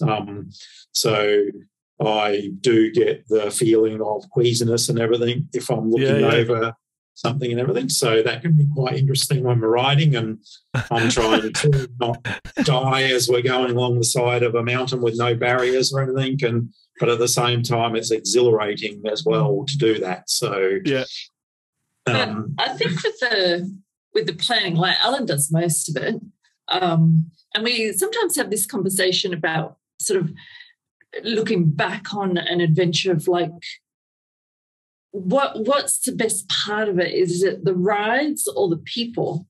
And for me, it's 51% the people and 49% the rides. But the sites are not, for us, the sites come sort of way down the list. So that doesn't really factor into our planning a lot, a little bit. Like we want to see some things along the way. But I think the rides are the main thing. But there's always, we want to catch up with this person and this person and this person. So we need to find the rides to get to see that person. And that's getting more and more difficult because we've met so many amazing people in our travels and they all invite you to come to their area or to stay with them, whatever else. So now you sort of, this time when we went through Bulgaria, it was mainly to go to Motorcamp Bulgaria and catch up with Ivo and Polly, who wasn't there, she was in the States, but, with them again. And in Romania was to go to Motorcamp Sibiu and see Doru and actually stay there as well. And so we do end up spending a bit of time now travelling, seeing people and doing great roads as we're travelling. But the other thing that we love is when we get advice from the locals about a great road that they recommend. We've had some amazing rides just from someone that said, you should go up around this way and do that. And we're like, oh, okay. And we got that in Greece. And it's like, amazing. So basically Greece this year coming back was really transiting through Greece because we're making our way across. But we met a couple in Turkey from Greece, a town called Kavala, and they invited us to come and stay or to catch up with them in Kavala. So we ended up staying there 3 nights, and I did a service on my bike, which Ilias arranged through a friend he has that runs a workshop and everything. So I went 30 kilometres out of town to his workshop and I did service on the bike and everything, which I needed. And they're the things that I think if you plan too far ahead, you'll never have that experience. So you'll miss out on all that, won't you? We, like even with our accommodation, like normally it's the day before that or at best 2 days before that, we'll look where are we going to stay, and because we don't know where we're going to be half the time. But yeah, so sorry, that's probably. I hope that answers the question. No, absolutely, yeah. I'm very similar to you. Like it's all about the ride for me. When I'm away on my bike and I'm just touring myself, which I don't get to do that much anymore, because I'm either heading somewhere to go and do something or meet somebody, or I'm taking a group away on a tour of places I know. Do you know what I mean? So I don't often get the chance just to head off into the unknown like I used to and just enjoy it. But yeah, for me it is definitely all about the rides. I don't really do much sightseeing. However, it's always stayed with me. I remember when I was doing the world trip, I'd start updating. I'd get somewhere and then, I'd base myself for a couple of days to update the YouTube vid to, spend 3-4 days editing. And I'd be doing my socials on Facebook and stuff. And someone would be, oh, wow, that's amazing. Did you go to such and such and see this? And I'd be like, no, didn't know anything about that. And then someone else would be like, oh, well, you must, if you've been there, you must have gone to this place. And I'd be like, nope, didn't know anything about that either. And it's like, shit, maybe you should do a little bit of research. So I do sort of, if I'm gonna be going somewhere, I'll do a little bit of research now on what's around that sort of country, yes. And I'll be like, right, I want to see that. I want to see that. Yeah, and we've become the same, I think, now. Like, you will hone in a bit on Google Maps, particularly if it's a place you stay in. You go, okay, is there anything that's old or anything or interesting in that place that we can have a look at? And so, the little place we stayed, Vergina in Greece, as we're coming across, tiny little place outside a bigger place, and it's where Alex's dad, King Philip, Alexander the Great's father, is buried there. Right. He's buried there in the tomb and everything. And they found the tomb and stuff, and like he was assassinated, and then at his own birthday party or something, and so that was interesting to go have a look at. But we wouldn't specifically go to that place to have a look at it. It was like we were there at the time, so. But I think traveling on a motorcycle is different because, for most people when they go traveling, like the traveling bit, getting from A to B, is not the interesting bit. Whereas for when you're on a motorcycle, going from A to B is the interesting bit. Yeah. So everything else is kind of around that. So, we don't tend to, the sights and not the priority for us, I don't think. Like, we definitely like to check out a few things here and there, but they're definitely not the priority. Yeah. What were the roads like in Greece for riding? That's somewhere I've never even been to Greece, like as a tourist, let alone on a bike. But everyone keeps telling me you need to go to Greece for the roads. Yeah, so I think Greece sort of grabbed a bit of our hearts just the few days we were there. Like, you just felt like at home. Like it really grabbed us, and so we're going to go back and we're going to spend like a few weeks there, exploring the place. But the roads were the roads, like anywhere else, I think. Some of them were pretty dodgy and others they're smooth as a baby's bum. Turkey roads were very interesting, as in, they seem to do roadworks that lasts for 30 or 40 kilometres where they just spread loose gravel over them. And so even when we're doing the Dacia Peninsula, they seem to be doing these roadworks, but they were sort of zigzagging away, and that led to some interesting dodgy moments as you're coming around a corner and it's just full of gravel and stuff. But then they seem to have some of their tarred roads are like, there's patches of them where it's mirror smooth, and you hit a corner and you feel the bike actually start to slip, which is a little bit not a nice feeling, scary at times. So I found in some places in Turkey on some of the roads that I was almost riding like I was riding in the wet with that much care, because the grip on the road was, and I'm not sure whether it's my tyres as well, because I've put a set of tyres on my bike that I don't like, but I had no choice when we were in Grenoble. They were awesome, through the twisties and everything in the Alps and stuff, but I think as they wore, they don't feel I'm not as confident with them as the tyres that I normally have on the bike. So, gotcha. And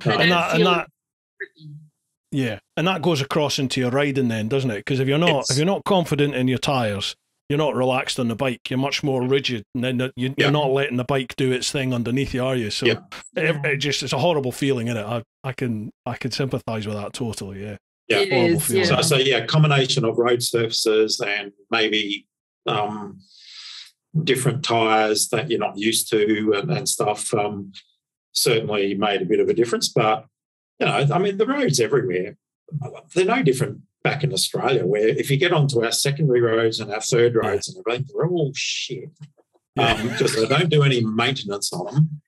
Some of the roads in Bulgaria and Romania that are back roads are just like, but at the same time, I love that. Like, I love the fact that you don't know what is around that corner and you're always preparing for it. So, back home we get people that, some people will complain about grass clippings on the road and stuff. And it's like, well, you need to come to Europe and experience riding the secondary roads that are pretty poorly maintained. Like, it's... I don't know. I mean, I think for us, the unpredictability of the road surfaces is half fun, and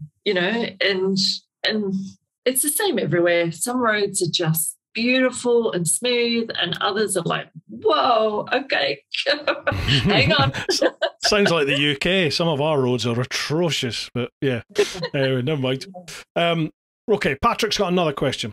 Secondly, your bikes. For context, I currently own an R1250RS and a 1260 Multistrada, both due to leg length. So, what bike could you have if you can't have what you've got now? No GSs. Oh, I think for me, I'm not an experienced rider. Most of the time I'm pillion. I would just want one where I'm pretty much upright, comfortable, feet on the ground. I don't want a sports bike or a Harley or anything. Just something that's comfortable and light that I don't have to think about, And maybe something even lighter. So like Africa Twin. That's a hard question because like our second trip we did down to Tassie, our first trip down to Tassie, we rode down from Brisbane and we did like just under 8,000 kilometres in 24 days down to Tassie. We did 5 states on that trip. And our second trip, we didn't have time to ride down and ride back. So we flew down and we hired a bike and we got a Triumph 800X, whatever it was. It was the adventure Triumph. Yeah. And literally we hated it. It was like, ergonomically, it was shocking. Uncomfortable. The power plant and the gearbox was silky smooth. It had enough power for the two of us with luggage and everything on. It was like a beautiful bike, engine-wise, gearbox-wise and everything. But the ergonomics of it, like we were aching after just a couple hours, and so much so we were going to take it back to where we hired it from and pay the extra money, which was quite a bit more, to get a 1200GS. It was just, we disliked it that much. But anyway, we persevered with it. We put our air hawks on the seats, which made a little bit of difference.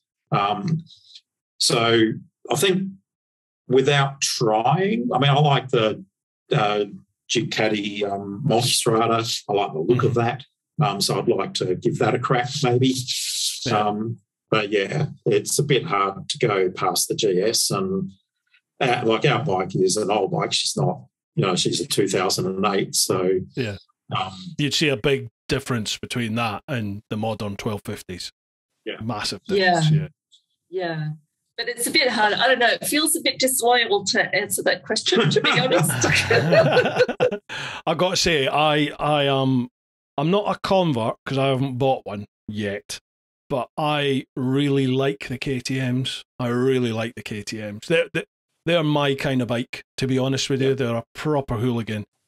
They're getting much more reliable than they used to be, although I still, on the press bikes that I've got my hands on, I've still had issues, just electrical issues. I've still been able to ride the bikes, but there's still like error messages showing up, and that just annoys me. That if that was my bike, I'd need to get that sorted, and that would just annoy me, that coming up all the time. But that all being said, the 1290 Super Adventure S is a phenomenal machine, especially as KTM version of the 1250GS. It's awesome. So, I mean, if anyone was to offer us, a bike to test out and just to try, we'd be willing to actually. You should do that. If you're going to be coming across into Europe, then I'm sure if you were to contact manufacturers beforehand, like, for example, KTM, if you were coming across to KTM, then you contact them and say, we're going to be over in the UK on this date, we're doing this trip involving these countries. This is our reach. This is our platform that we have. I'm sure that they would be happy to, any of the big manufacturers, any of their PR companies, because they're giving the press bikes out to people with 600 subscribers. They're opening the doors to all manner of people. And if you're actually out there doing something, you're not just doing 100 which really hacks me off. Some of these people do like not even a tank of fuel and then review a bike. That really grips my shit.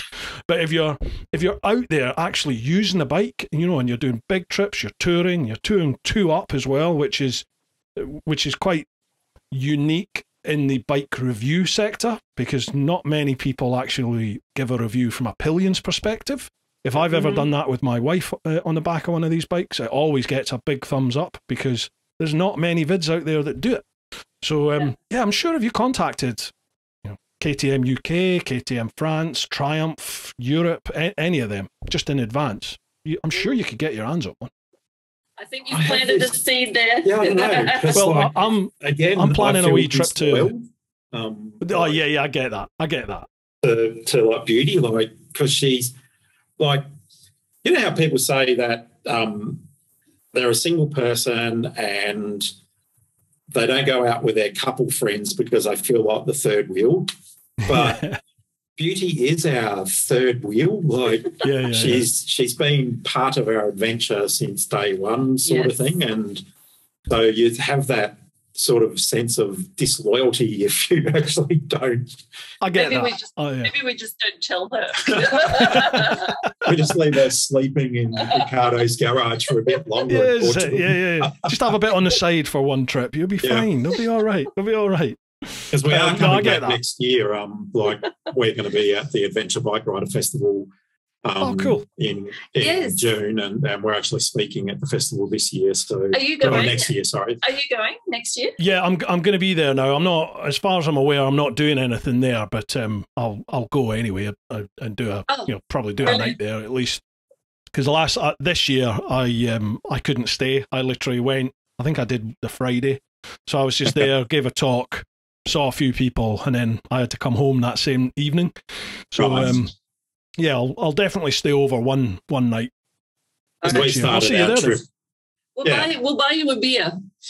We started. Thank you very much. I'll buy you one. We started this year's tour actually at the festival. So I saw that. Were there awesome. From the Thursday to the Sunday, which was really good. Awesome. It was great. We really, really enjoyed it. I was amazed at that. I was a little bit reticent to get involved with it, to be honest. When they contacted me about doing a talk at it, I kind of thought to myself, they were saying there's going to be 10 to 15,000 people, and I just thought that's not an overland event. An overland event, a travel event, is generally quite close knit. It's a really nice close community. It's generally below 1,000 people that go to these events. And you get to know all the same faces, and it's got a real nice family feeling. And I thought this is just going to be some mass-produced, hyped thing with no soul.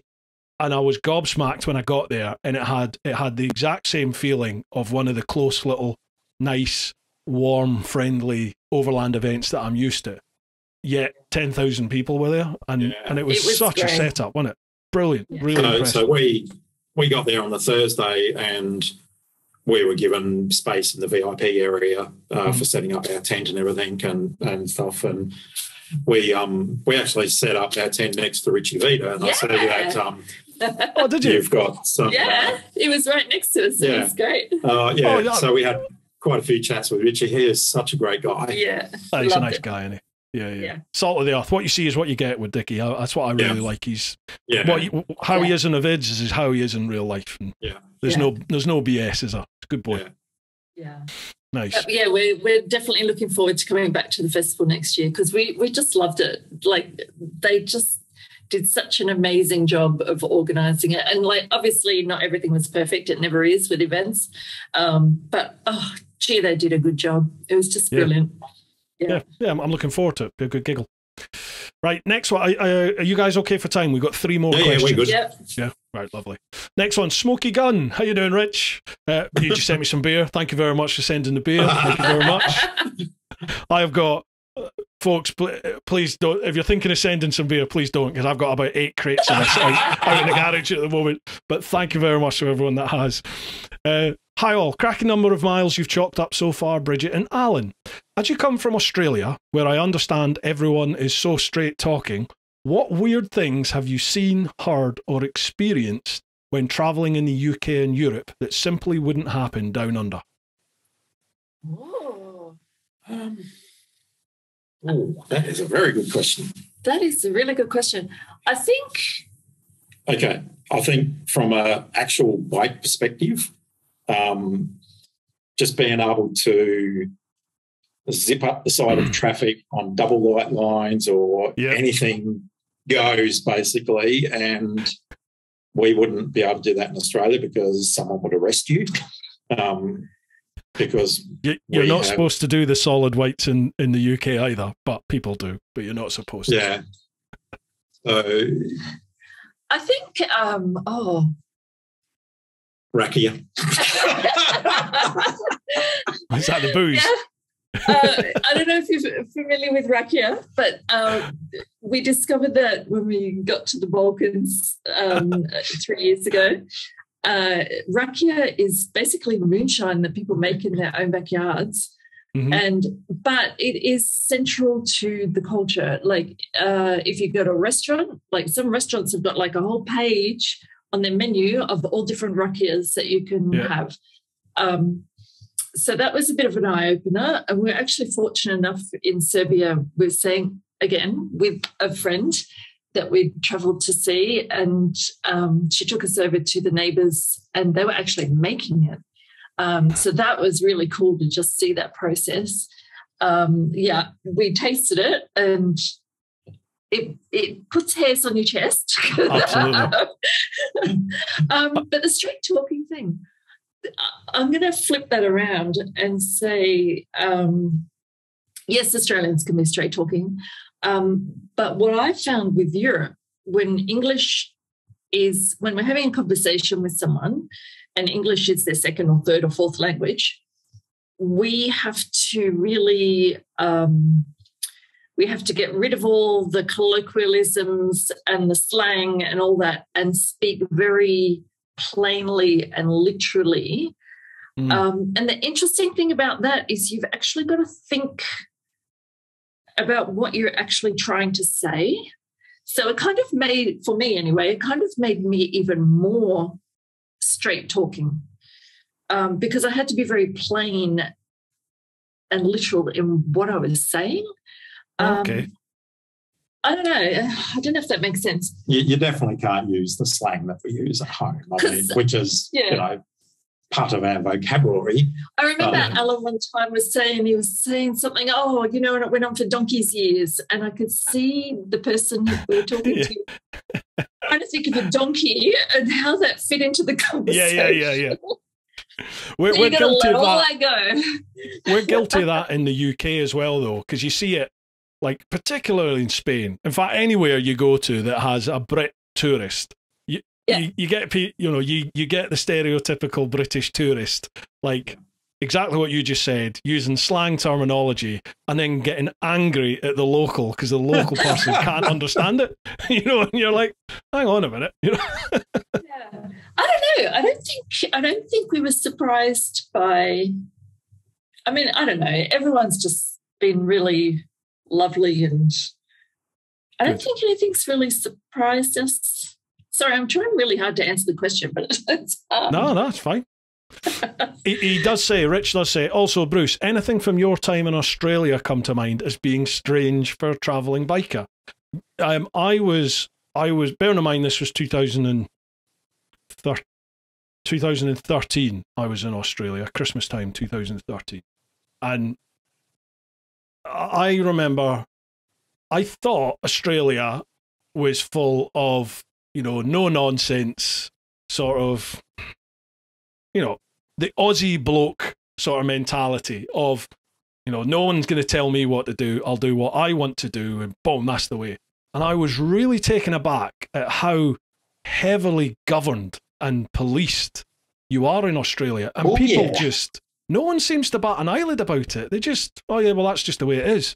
And I was just like, that's incredible. I didn't think it would be like that. I thought it would be like land of the free and off you go. And I was shocked at how.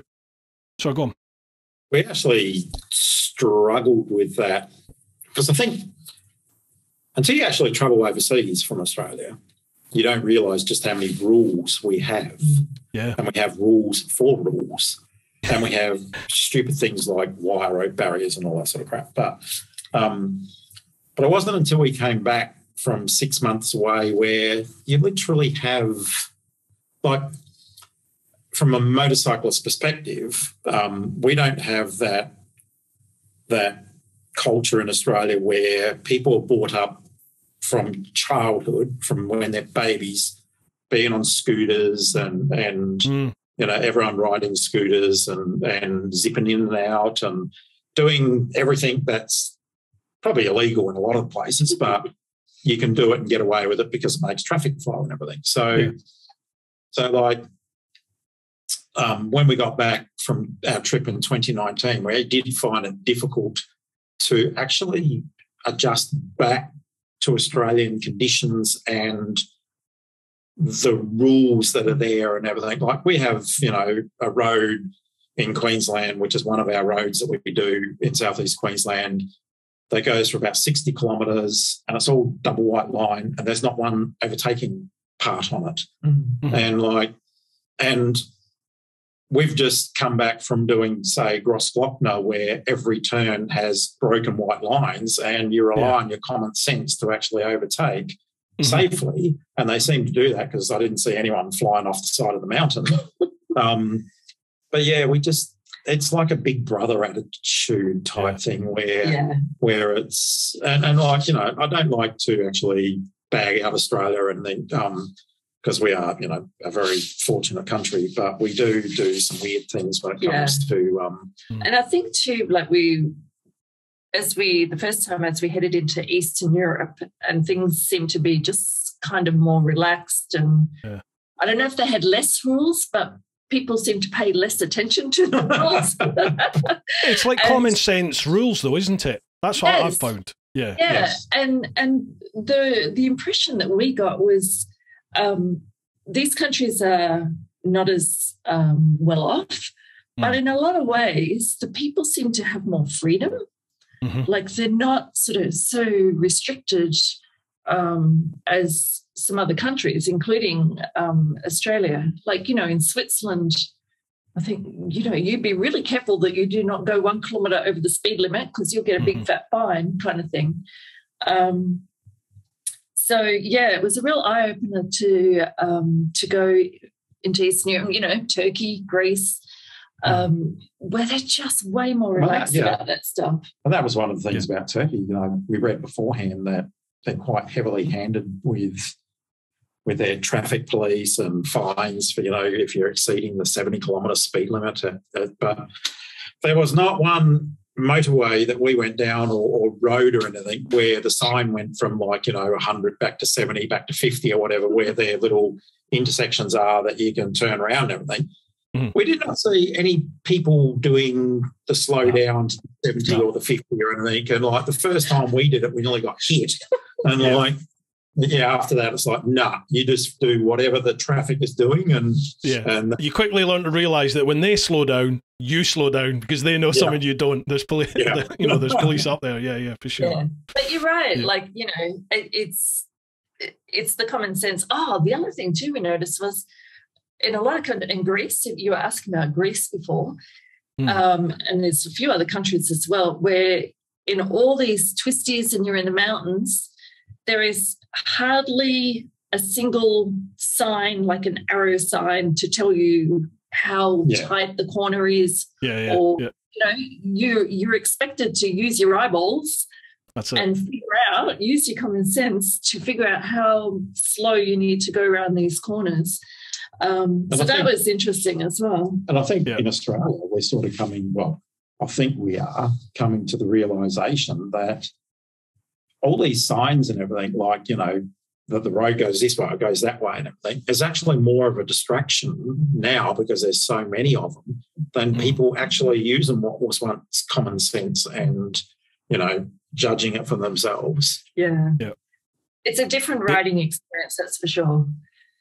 In Oz, I find myself paranoid over there because I don't know if it's still like it now, but they had the problem with all the bikies, so you couldn't have a group of more than, I think, 3 or more, and you had to have permission from, I think it was the old bill.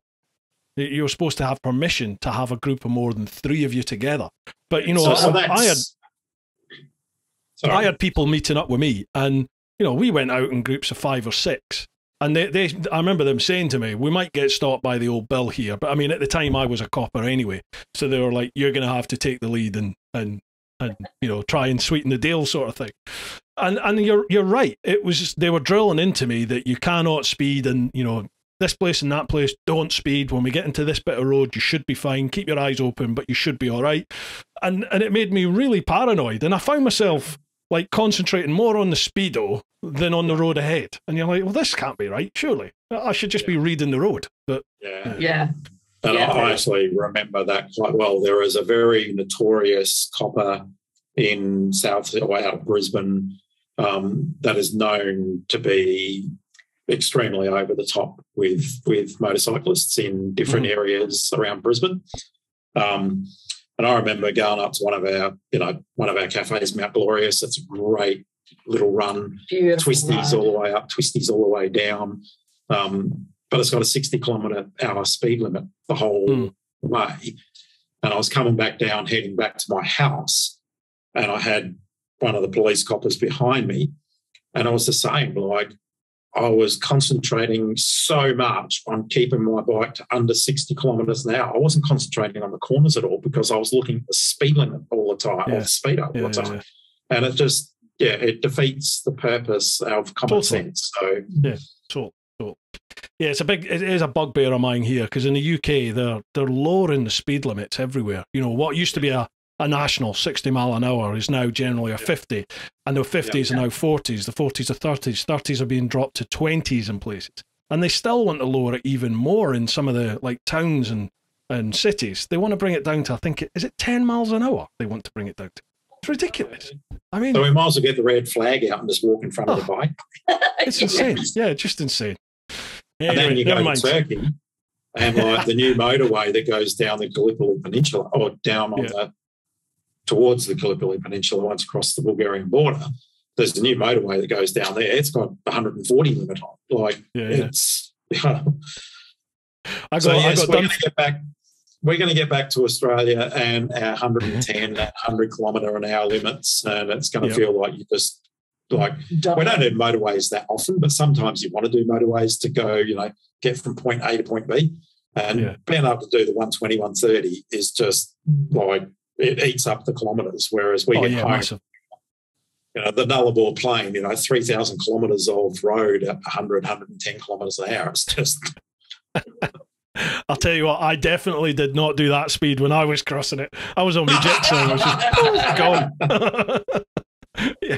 Ignorance is bliss. That's all I'm going to say. Cheers for that one, Smokey. Next one, Lee Vigor. Hello all, hope you're well. My first question is, what are the worst habits you see in each other? Okay.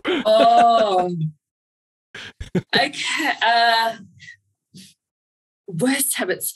Okay, I've got a little thing. I've got a thing. And I think this is probably accentuated a bit because we're on one bike. Like, we don't, when we're riding, like, we're really joined at the hip kind of thing. But when we're off the bike, I'm very particular, and I know this annoys Alan sometimes, in that my space, like my half of the bed or whatever, is mine. So don't put your stuff on my half of the bed. Like I need that little bit of space that's just my space. That's understandable, though. But from my perspective, it's actually nice to put my stuff on her side of the bed because then I know she's going to get it.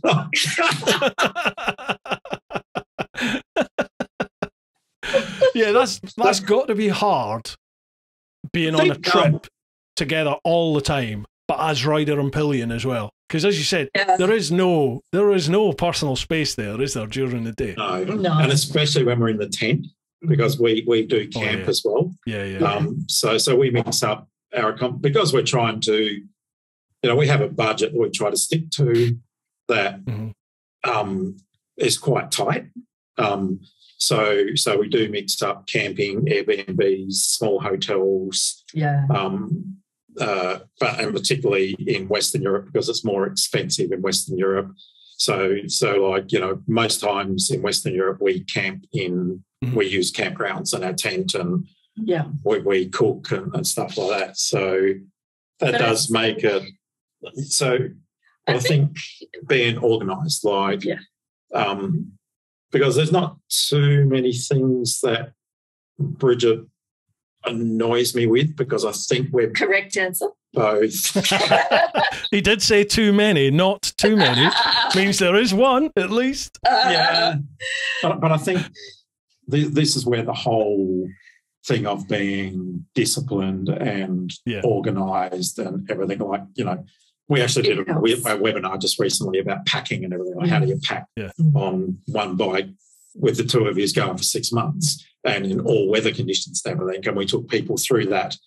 So, and we're both very organised. So, like, we don't leave shit laying around and spread out. Or especially not on my side of the bed. So you've got a packing list, haven't you? Sorry to interrupt. You've got a packing. Is it a kit list or a packing? Yes. Presentation that you have on your website. It's the packing list that we use actually for all our adventures, and that's on our website. If you're listening and you want to jump on the website, you can download that as well. Again, a free download. Freebie. So. Feel free to do that. So I haven't finished what annoys me though. Yeah, what annoys you? So with Bridget is snoring. All right, I'm going to get you later. That's got to be horrible. I'm a snorer, but my wife has developed a snore now, which she never used to have, and it's anyone that's ever shared a bed with me or a room with me, I've got full sympathy for you now, because God, it's annoying, isn't it? But the thing with us as well, so like Bridget, as soon as she lays down and the head hits the pillow, can be asleep, and like within 3 minutes she's snoring.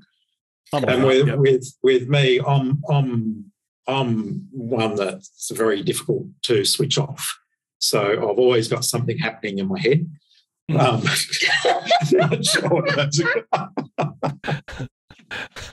a good thing or whatever, but like it takes me forever to actually go to sleep.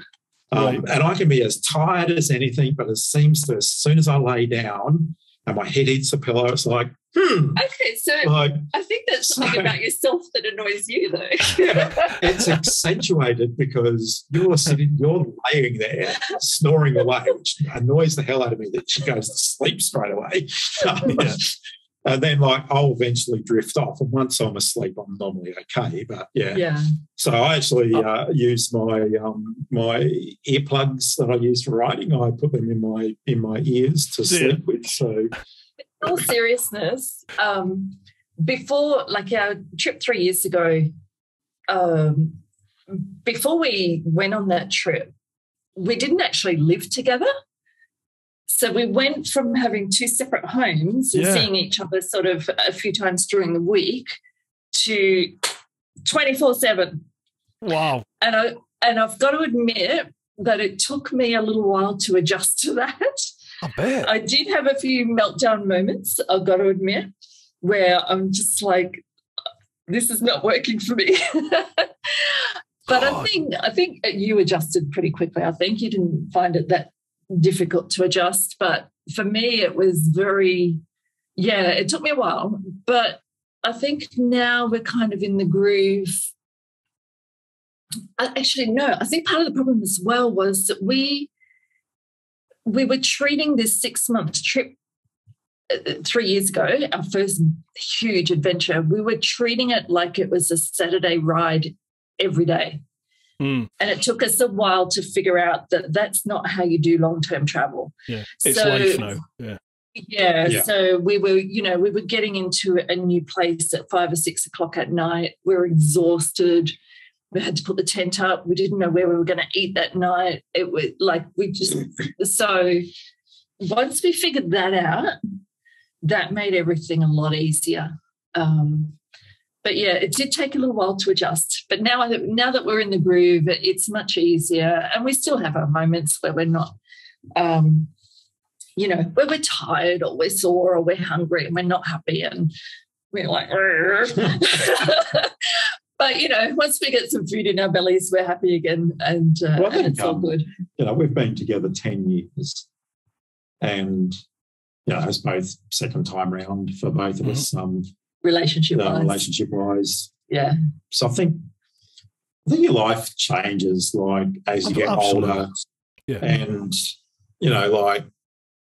we've not had any stand-up arguments or anything in 10 years, let alone, when we're on the bike and travelling and stuff. So it is about being tolerable, and your tolerance levels have got to be a lot higher, I think, than when you're, going off doing things, at home, like you're both working or whatever else. When you're together 24/7, it does take a little bit more effort, because you do have different times where both of you are tired at different times. You might, be a little bit short than what you normally are, but and you just got to be a little bit forgiving and go, you know what, we're tired. It doesn't matter. Let's just sort ourselves out. We'll be good. Yeah. So, absolutely, yeah. I mean, that's part and parcel of a relationship, isn't it? But obviously it's amplified to the nth factor when you're away together on a long trip. Oh, what's happened there? Has my camera disappeared?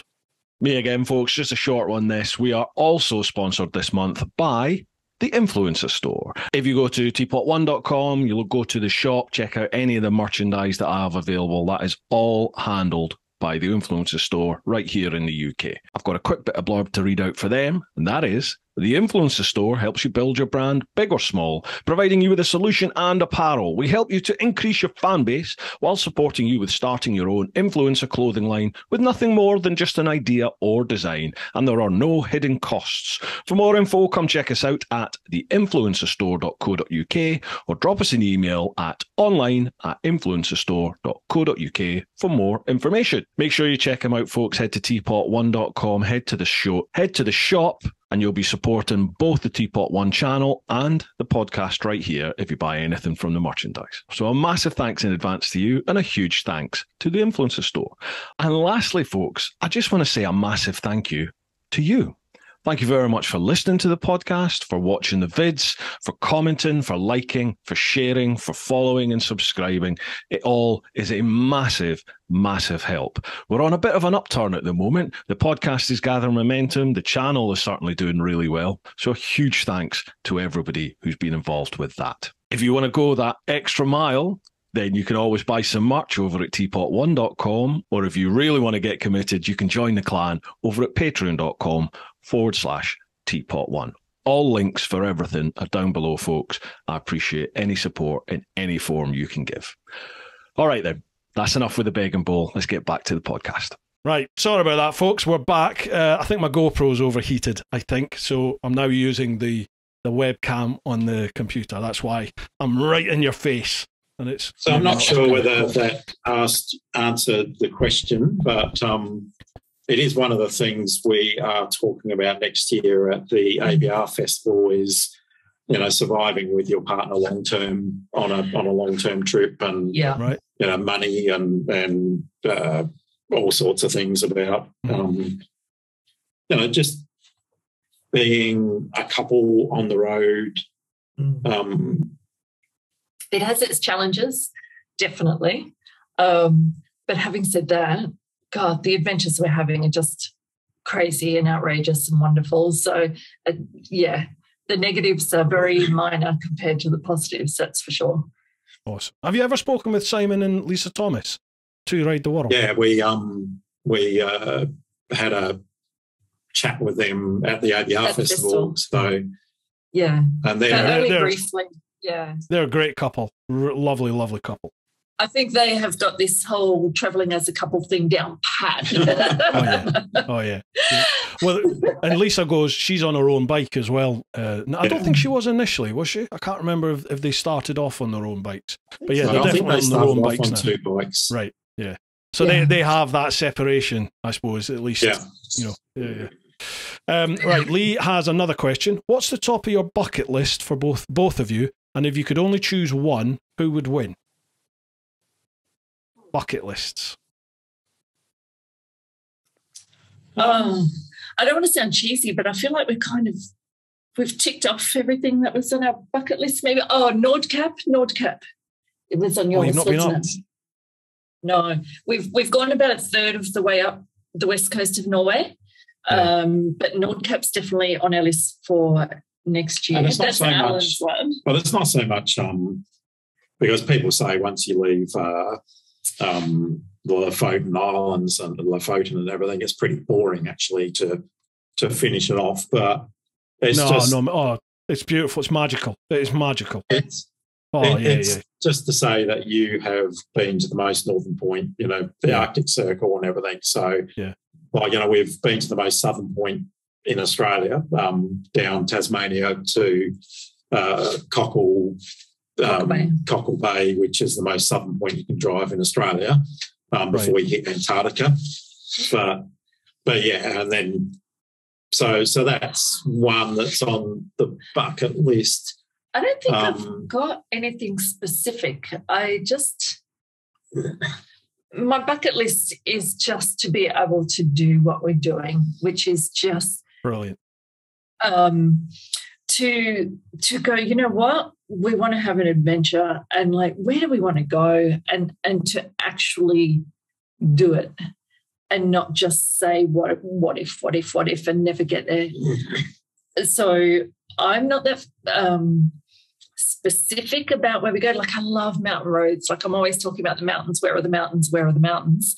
But in terms of somewhere specific, I don't have anywhere specific that's on my bucket list. It's more the adventure. I've got probably, 500 or 600 routes that I've put together that we're slowly ticking off. Mm-hmm. And for this year, I use my route app for planning out all the routes. And then I've got a TomTom 450 that we put them all into and stuff. But if you go through my list, I've got them sorted into Europe 2022, Europe 2023 and so forth. So because you can't do everything at once, you'll never do everything at once. But where would you, where's your one place that you'd like to ride? I don't know, because I think it's more about the ones we still haven't done, whether it's in, in Spain, or whether it's in Portugal, or whether it's in Italy. Like, we've done quite a few roads in Italy, France, Switzerland and everything, but there's still more to do. So actually, I want to change my answer. Okay, go on then. I'd really like to go to Georgia. Oh, wow, yeah. Yeah, because I've just seen photos of it, and it looks just incredible, the scenery, the landscapes. So, yeah, I'm going to say Georgia. That was on my original route, my original round the world route. I had Georgia in there. But what was it like? Well, I didn't get in there. I didn't go because doing Africa, I was going down West Africa. I had some issues, which meant I had to come back to the UK. And then by that point, most of the Middle East had just become pretty much a no-go by that point, which, I mean, it sounds a bit of a get out, because there were still people traveling. You know, there were still people going to Syria. There were still people traveling to Iran and Iraq, even during those times. But at the time, I felt like I'd had quite a close call in Africa and Mauritania. And I kind of thought, I think I've probably used a lot of my lives here. And I got the option to go again. So I just sort of thought, my aim now is I'm going to do it. I'm going to finish it. So I thought I'll minimize the risk to that extent. So I missed out the Middle East. I mean, I took Africa out, I took out the Middle East, and my aim was pretty much to go everywhere else other than that. And a case of I'll do that another time. You know, hopefully things will calm down and I can get back to it. So yeah, I never got to go, but it's definitely somewhere I'd love to go. Yeah, for sure. Because that was, you know, on our plans for next year was to, like, we brought Turkey forward into this year. Next year we were going to do Turkey, Georgia, and then, you know, into the stands, Russia, Ukraine and stuff. This was what we were thinking like a year ago, a year and a half ago, whatever it was. But, you know, the world's changed, and obviously, you know, it's not a good place to be in those countries anymore, and we don't know how long that will be. So, yeah, we're sort of changing our plans for next year, where we're going to go and stuff. So, you know, we want to potentially now we'll start off when we fly back to Portugal and hit the Canary Islands and maybe do Morocco again, more time in Greece. But it's going to depend on whether we get our digital nomad visa, which gives us just so much more freedom. Yeah. If you're going to the Canaries, let me know, because do you know Joy and Martin, Canary Motorcycle Tours over there? You know, they're a British expat couple that live over there, and they have a touring business based there. They're actually one of my main channel sponsors, and they've literally, you know, they've got a local guide, Jose, who works with them, who's done a load of traveling all over the world anyway. But I mean, between them, they know every inch of Gran Canaria, and now they do tours to Tenerife. They go La Gomera as well, and I mean, Tenerife is fantastic. Tenerife and Gran Canaria are quite different in their riding. Like Gran Canaria is much tighter, more Najeri mountain roads, whereas Tenerife has got much faster, you know, quite dynamic riding roads. It's beautiful. Both of them are beautiful places to ride a bike. Yeah. I'm out there next month, actually. I'm taking some people out to Gran Canaria in December. So I'm looking forward to that. It's beautiful. Yeah. So yeah, if you want contacts over there, let me know and I'll introduce you. Yeah. We have a thank you. We have our friends from Croatia who have an apartment and everything. Beautiful. In there and a yacht and stuff, and so you know, but they're actually going to be in Asia, so we've volunteered to look after their place for them. That's very good of you. Very charitable. Good on you. Very generous, you know. Absolutely. Right, Lee says, keep living your best life. Stay safe. Cheers, Lee. Last question for you. Bob Holly. How you doing, Bob? Hello to you all. My question. If you could give a couple planning a long trip one piece of advice, what would it be? Be organised. Be organised. That would be my advice. Be organised. And when I'm saying that beforehand, be organised, because that'll make it easier when you're actually there, and be organised as you travel, because it just takes a whole layer of stress away. You're not scrambling around trying to find stuff in the bottom of your pannier and all that kind of rubbish. Just be organised, like not overly organised. Like I was saying, you know, sometimes we don't know where we're staying the following night. But yeah, prep work will save you a whole lot of headaches. And just on the road, the simpler and more organised you can keep it, the more freedom it will give you. Yeah. So I think from that is one, but another one would be at some stage you probably need to stop listening to all the advice you're going to get, because you'll be sensory overload, and just do it, and just do it your way, taking taking advice into consideration and everything, obviously. Mm-hmm. But at the end of the day, it should be your adventure. Yeah. And, you know, things will go wrong and everything else. But at the end of the day, you will come away with memories that will last you a lifetime. So, just do it. Just do it. That's the biggest piece of advice. Just do it. And I think that's probably one of the biggest steps that people don't do. They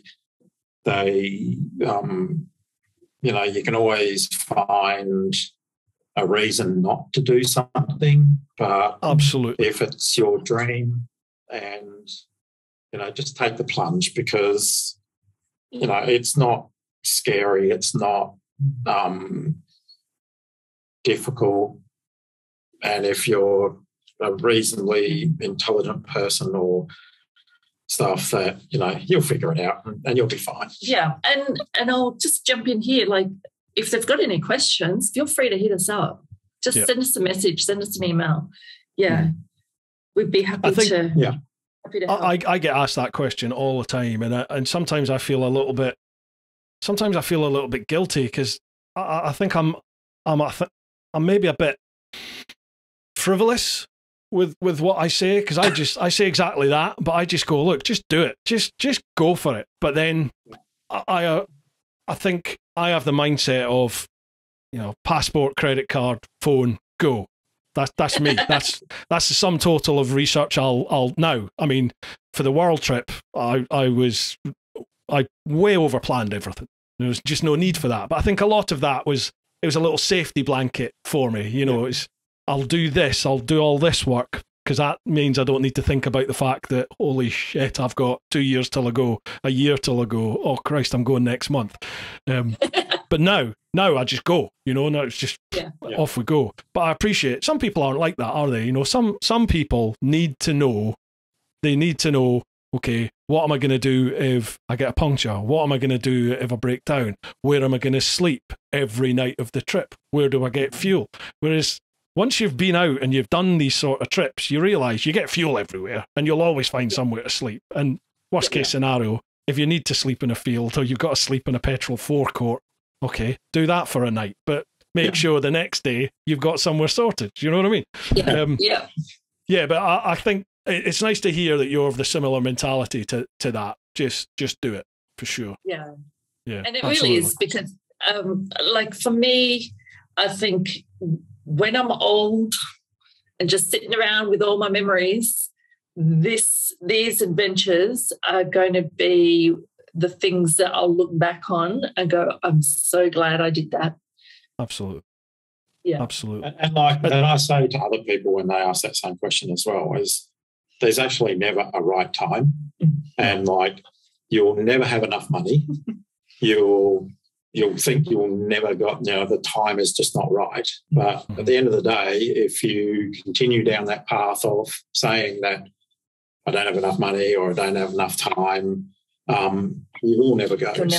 You'll never do it. Yeah. You just got to take that plunge and go, you know what? If I run out of money in 4 months' time, then I'll just go home and get another job. It's like, you know, just do it. Just do it. Live your life. But it's just so true. Mm-hmm. Yeah. I say it to people in every single vid, live your life. Just, you get one shot. Get out there, live your life. If you have this dream, this passion of travel, of whatever it is, whatever your passion is. And I said this, and I think when I was chatting with Joey Evans last week, name drop there.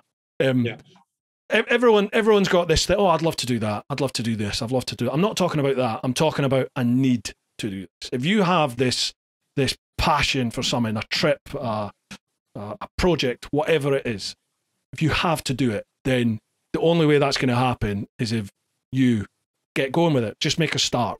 Whatever it is. You don't need to have the full solution in front of you. Just get going with it, and then you adapt. And I think whatever it is. That's part of the excitement of it, is not having, you don't have all the answers. You find out as you go, and you make them up as you go, and that is part of the experience and the excitement of it. Like, you know, if it was all laid out for you, I don't think I'd want to go. So. Yeah. The appeal wouldn't be there, would it? It would be like a package holiday then. Yeah.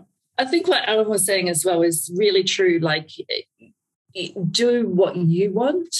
Like, we are not hardcore travelers. We are not going to be going down dirt roads and sleeping in fields. And that's okay, you know. Dirt roads are okay, but not gnarly dirt roads. Yeah. We're not hardcore.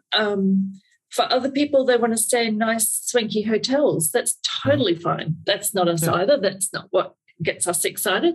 But just whatever floats your boat, don't think that you have to do it a certain way or you have to do what someone else has done. You don't have to be Ewan McGregor and Charlie Borman. You know, you can do it any way that you like, and that is perfect for you. So don't be intimidated or, don't be intimidated by what other people are doing and thinking that you have to do it a certain way, because you don't. You can do whatever you want.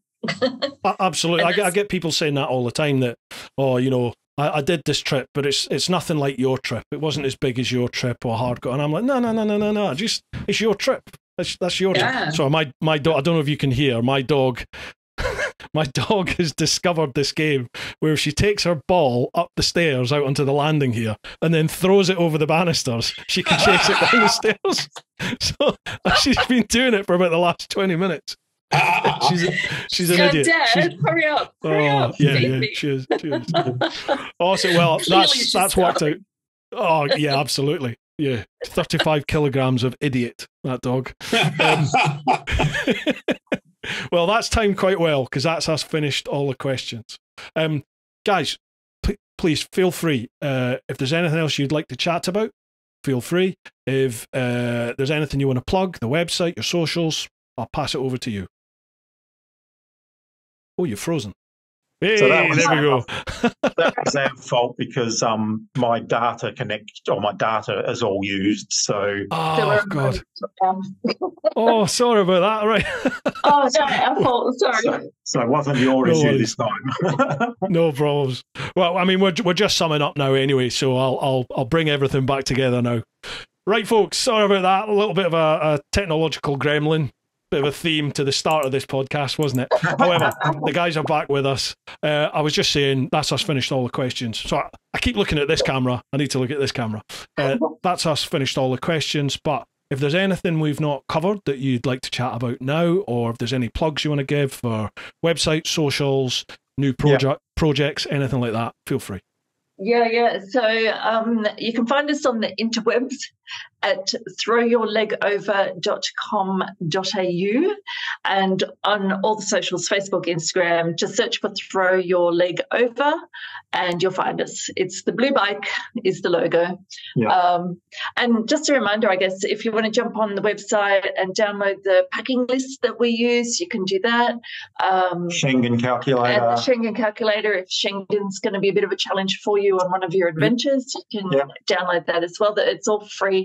And then we have our publications, you know, paperback and digital. So we actually have a publication for Europe, which comes from our 2019 trip. So that's over 1,000 pages, gives you details on every country. It's got 62 of our rides that we did in 19 countries. So you get all the directions and everything else, plus the GPX files, ITN files, blah, blah, blah. And then and the membership, the monthly membership, if you want awesome content in your inbox every month that's exclusive for members, you can join up the membership.